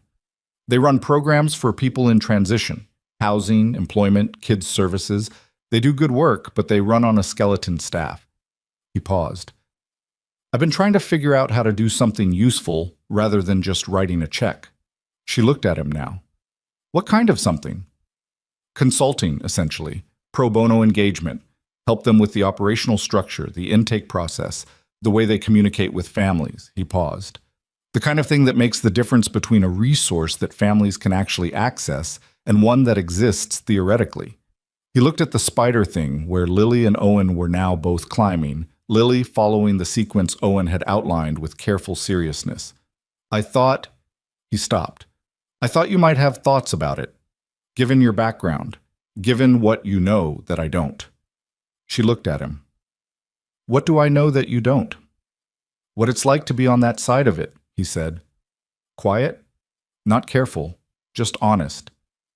I've watched people struggle. I've never done it the way you have, the specific texture of it. He met her eyes. That matters for something like this, for making it actually useful rather than well-intentioned. She was quiet for a moment. I do have thoughts about it, she said. I figured. The intake process at places like that is usually the thing that loses people, she said. Someone in crisis does not have the bandwidth to navigate a complicated intake. If the first contact isn't simple and clear and fast, they don't come back. She paused. I know because I almost didn't go back to places that could have helped me, because the paperwork was complicated and I was exhausted and it felt like one more thing to manage. He listened without interrupting, the way he always listened. I'll help, she said. If you're doing it, I'll help. He nodded. I was hoping you'd say that. Were you? I've been sitting on the idea for 3 months waiting to have this conversation, he said. So yes.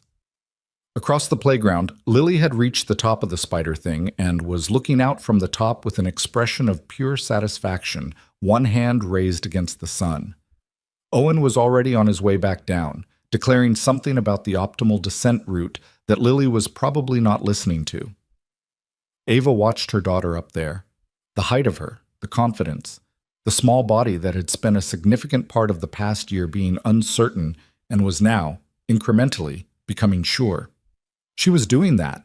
Lily was doing it herself, the way children did, with the raw material of whatever stability their parents managed to build around them. But Ava had built some of the material, had made choices that created conditions, had stayed standing long enough to give her daughter something solid to grow from. That was the thing she was most proud of, more than the Meridian account or the raise or any of the professional evidence of her own competence. She'd stayed standing. She'd made it across the year. And Lily was at the top of a climbing structure in July, feeling like the world was manageable. That was the whole thing. That was everything. The resource center on Clement Street was called Haven House, and it was everything Ethan had described and also smaller than she'd expected, operating out of a converted storefront with good intentions and insufficient square footage and a staff of 4 people who were visibly tired in the specific way of people who cared too much about what they were doing to stop. The director was a woman named Patricia Osei, who had been running the center for 7 years and who received Ava and Ethan's offer of pro bono consulting with the cautious reception of someone who had been offered things before that came with conditions she'd discovered too late. Ava recognized the reception immediately. "No conditions," she said before Patricia had finished her careful, qualified thank you. "No branding, no press involvement unless you want it, no expectation of anything in return. We're offering operational consulting because we think we can make what you're already doing more accessible." She paused. "And because I have a specific and personal understanding of what it feels like to need a resource and not be able to figure out how to get to it." Patricia looked at her. "We moved here about 14 months ago," Ava said.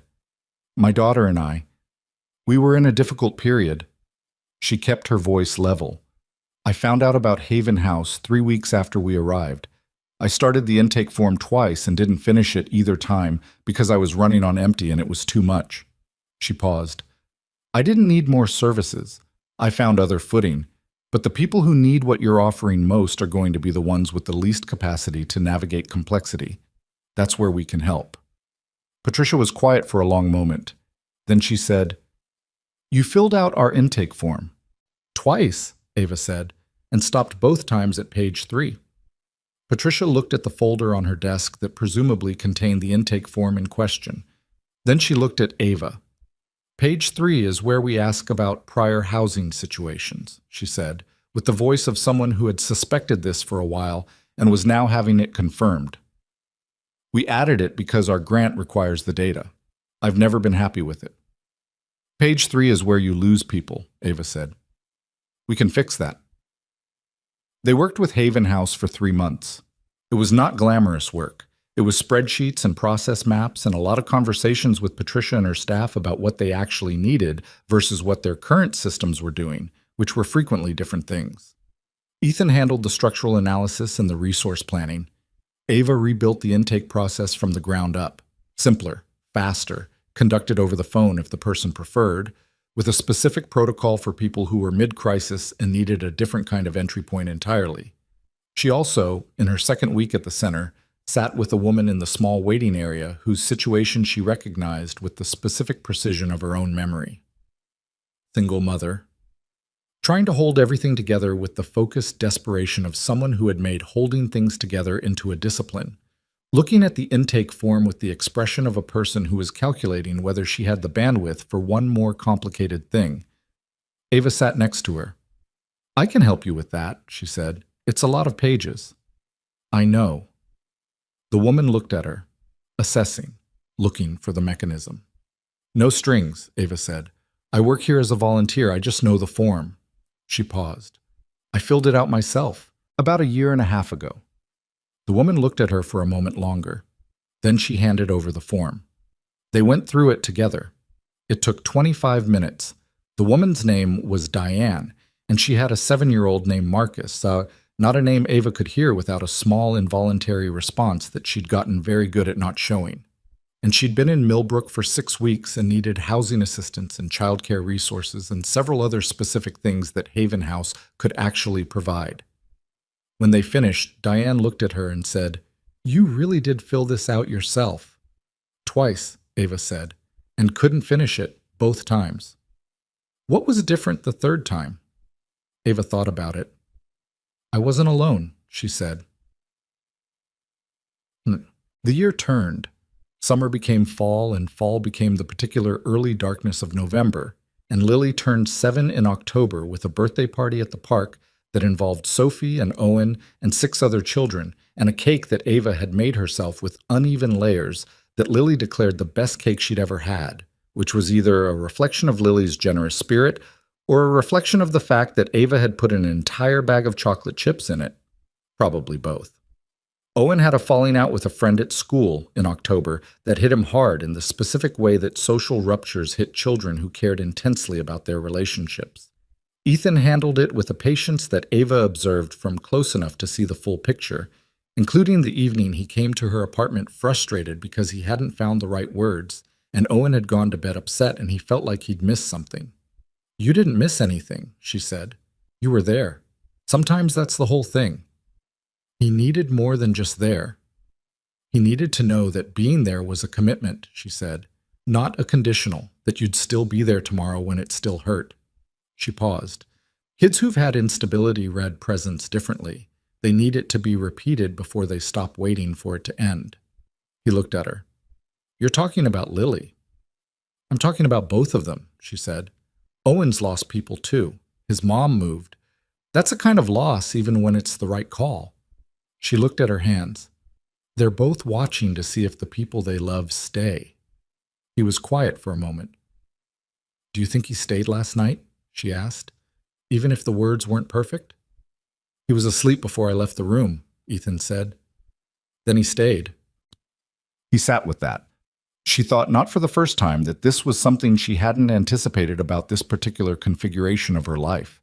Not the relationship with Ethan specifically, but the being in each other's dailiness of it.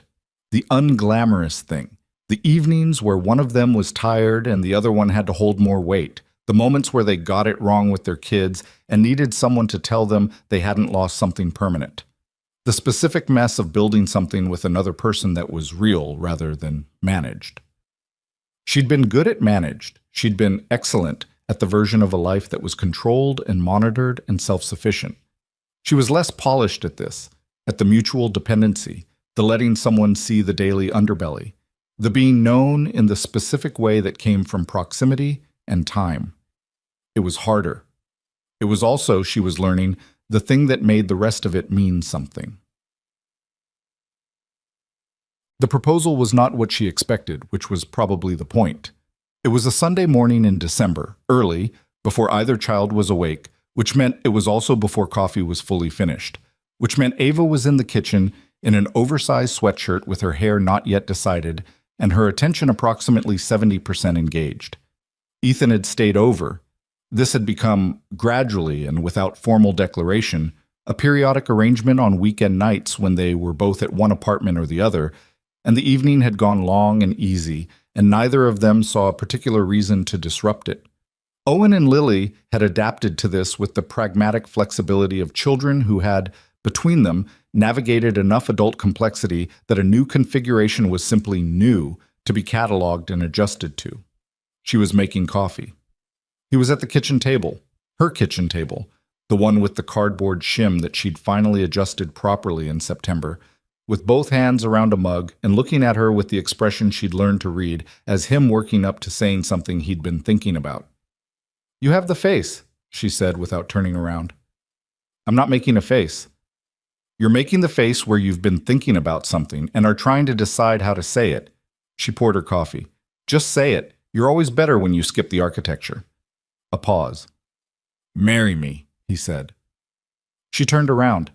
He was looking at her with the same specific steadiness he'd had since the beginning, the look that didn't move, that she'd trusted before she'd consciously trusted anything, not performing certainty, just having it. "That's not a question either," she said. "It's a question," he said. I'm not good at the building up to it. I've been trying to figure out how to have this conversation for 6 weeks, and every version I came up with had too much in it." He held her gaze. "I know what I want. You know what I want. The question is what you want." She looked at him across her kitchen. She thought about the restaurant, the park, the interview. The kitchen conversation in November when she'd told him about Marcus Hale with a level voice and he'd said that says something about him, it says nothing about you. The check on the counter, the soup. The Friday evening in the empty office when she'd finally said the things she'd been not saying for months. The Haven House waiting room. The uneven birthday cake. The cardboard shim. The year and a half of small specific evidence that she'd been collecting without letting herself call it what it was. "You're not easy to be close to," she said. "I know. You hold things too long before you say them. Working on it. You make decisions faster than you communicate them. Also working on it. You work too much. Owen keeps a tally. I know, she said. He told me. She set down her coffee. I'm not easy either, she said. I have an I'm fine face. I manage crises internally past the point of reason. I look for the mechanism in things for longer than is warranted. She paused. I will probably do that forever, on some level. I know, he said, and you want this anyway. I want this because of who you are, he said. Not in spite of it. All of it. He looked at her steadily. The careful, the complicated, the slow to trust. All of it is you. I want you. She stood in her kitchen in her oversized sweatshirt with her hair not yet decided and her coffee going slightly warm, and she looked at the man at her table. The man who had left soup on her counter and stayed on his side of every line until she was ready to say otherwise, and rebuilt his organizational chart and sat beside her in a hospital waiting area on a Tuesday afternoon without being asked and driven to her apartment because he thought she might not have eaten. And she thought about what she'd written in the notebook months ago, not triumphant, not cinematic, just true. Yes, she said. He exhaled. One breath. She hadn't realized he'd been holding it. Okay, he said. Okay, she said. From the hallway, unmistakably, the sound of feet on carpet. The small, quick feet of a 7-year-old who had been awake longer than she'd let on. Lily appeared in the kitchen doorway with Gerald the elephant under her arm, and the particular expression of a child who had heard something and was assembling its implications. Are you getting married? She said. Ava looked at Ethan. Ethan looked at Ava. Yes, Ava said. Lily considered this with the gravity the occasion warranted. Then, is Owen going to be my brother? Something like that, Ethan said. Lily considered this further. He's going to have opinions about things. He will, Ethan agreed. That's okay, Lily said, with the magnanimity of someone who had decided. I have opinions too. She tucked Gerald more firmly under her arm. Can we have pancakes? The wedding was in March, on a Saturday, in a room attached to the Clement Street Community Center that Patricia Osei had offered without being asked, because it had good light and enough space, and she'd said, when she made the offer, that it seemed right. Ava had thought about it and decided she agreed. It seemed right. It was small, 40 people roughly. Dana was there with her husband, who gave a toast that was characteristically precise and unexpectedly funny and made Marcus Kellerman choke on his wine. Claire sat in the front row with the expression of someone who was deeply satisfied and choosing not to say I told you so, which Ava appreciated and which they both knew was being actively exercised as a restraint. Renata cried before the ceremony started and maintained it was allergies, which fooled no one. Sophie sat next to Lily and Owen and took her role as the person who kept Owen from getting restless with the seriousness that Owen entirely failed to appreciate, and Lily appreciated enough for both of them. There was no perfect weather. It rained in the morning and cleared by noon, and the light in the afternoon was the particular sharp, clear light that came after March rain. Everything outlined more precisely than usual against a sky that couldn't decide between gray and blue. Ava wore a dress she'd bought herself. Not the charcoal blazer, not a gesture toward the professional armor that had carried her through the worst of it, but something lighter, the color of early evening. She'd thought about the blazer and then decided deliberately against it. The blazer was for surviving. This was something else. She walked in without anyone on her arm, which had been her choice and which no one questioned. She'd made it to this room under her own power. She wanted to arrive the same way. She looked at Ethan at the front of the room, and he looked at her, and the look was the same one. The same specific steadiness that she'd trusted before she'd consciously trusted anything. The look that didn't move. She reached him. Hi, he said quietly. Hi, she said. You look... Don't, she said, because she was going to cry if he said something nice and she wanted to get through the actual ceremony first. He understood this immediately and pressed his lips together and said nothing further, which was, she thought, one of the most loving things he'd done yet. They said what they said. Simple words, the kind that meant what they meant without needing elaboration. No borrowed language, no performed poetry, Just two people who had arrived at this room by specific and improbable routes, making a promise with full knowledge of what promises cost and what they required to keep.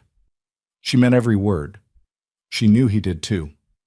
The thing about the story, the full shape of it, the version that could only be seen from the outside or from far enough along the inside, was not the romance.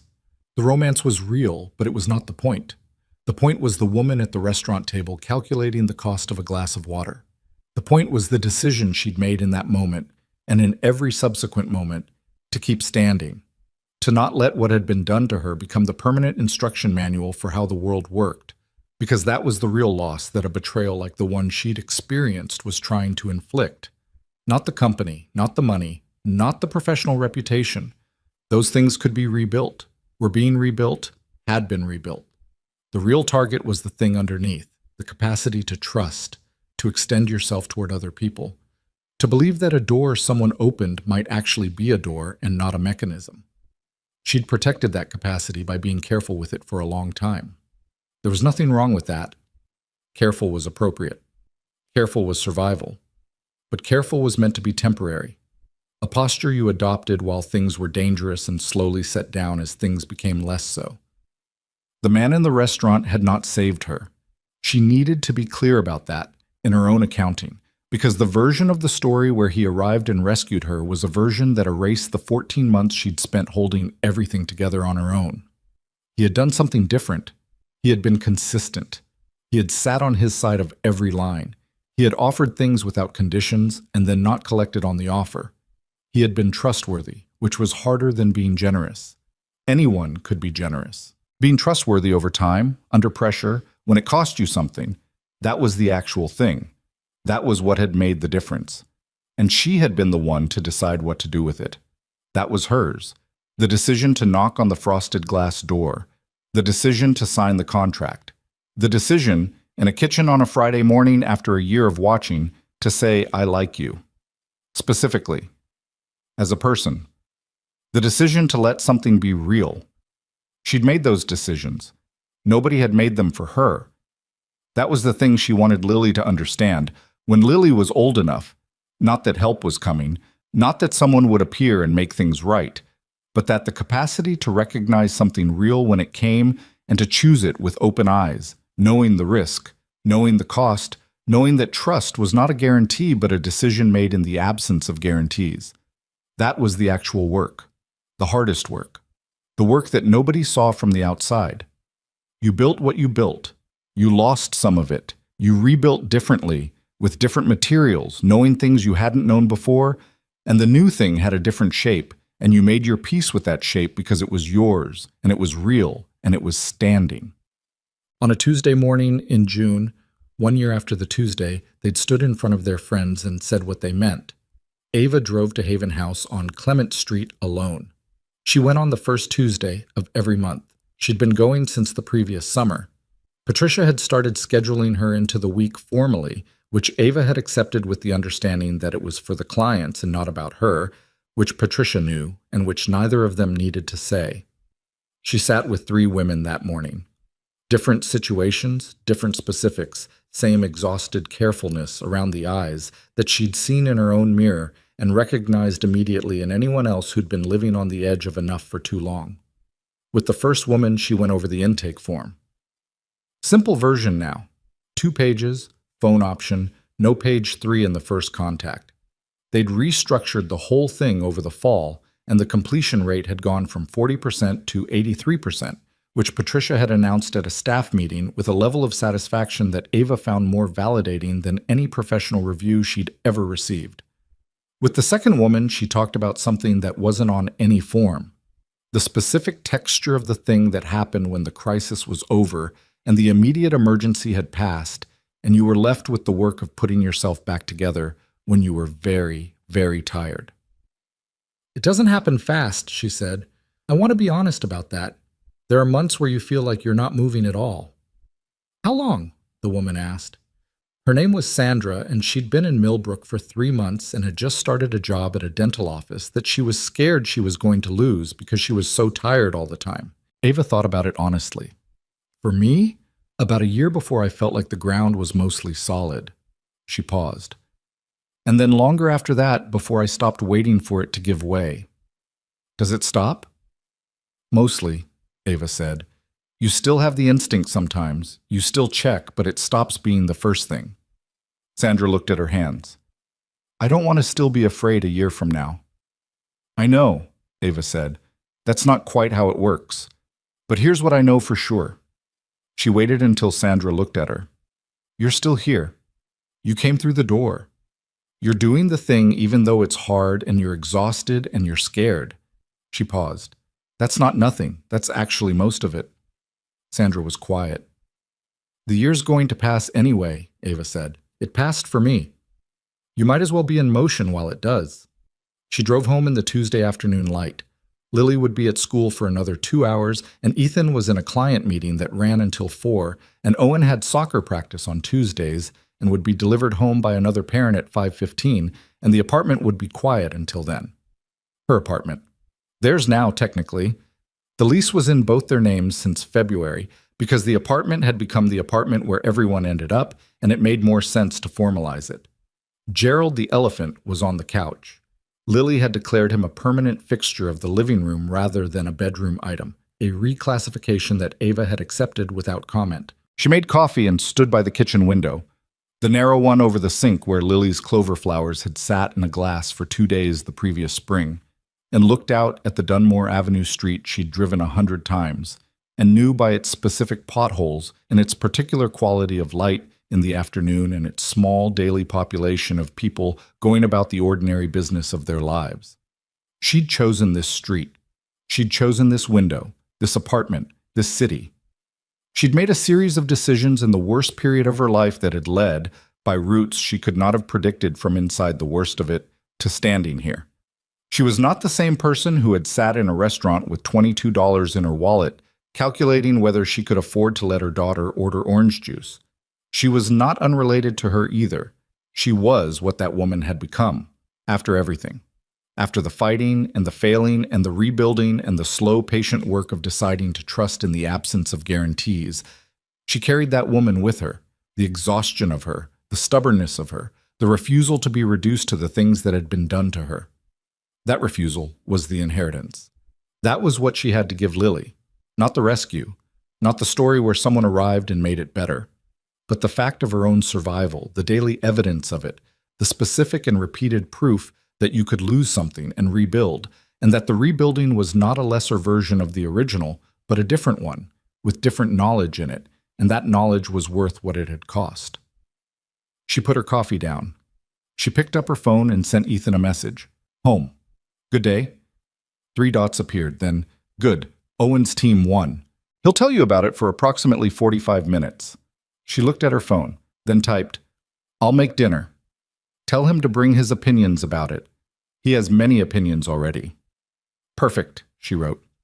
She put the phone down and stood at the window a moment longer, watching Dunmore Avenue do its Tuesday afternoon thing, and then she turned back to the kitchen and started making dinner. The door was open. It had been open for a while now, not thrown wide in the dramatic way of second chances in stories, but ajar, light coming through, the way a door stayed open when someone had decided to keep it that way on purpose, every day because they understood what it was worth. She kept it open. She would keep it open. That was the whole point, but that was all of it.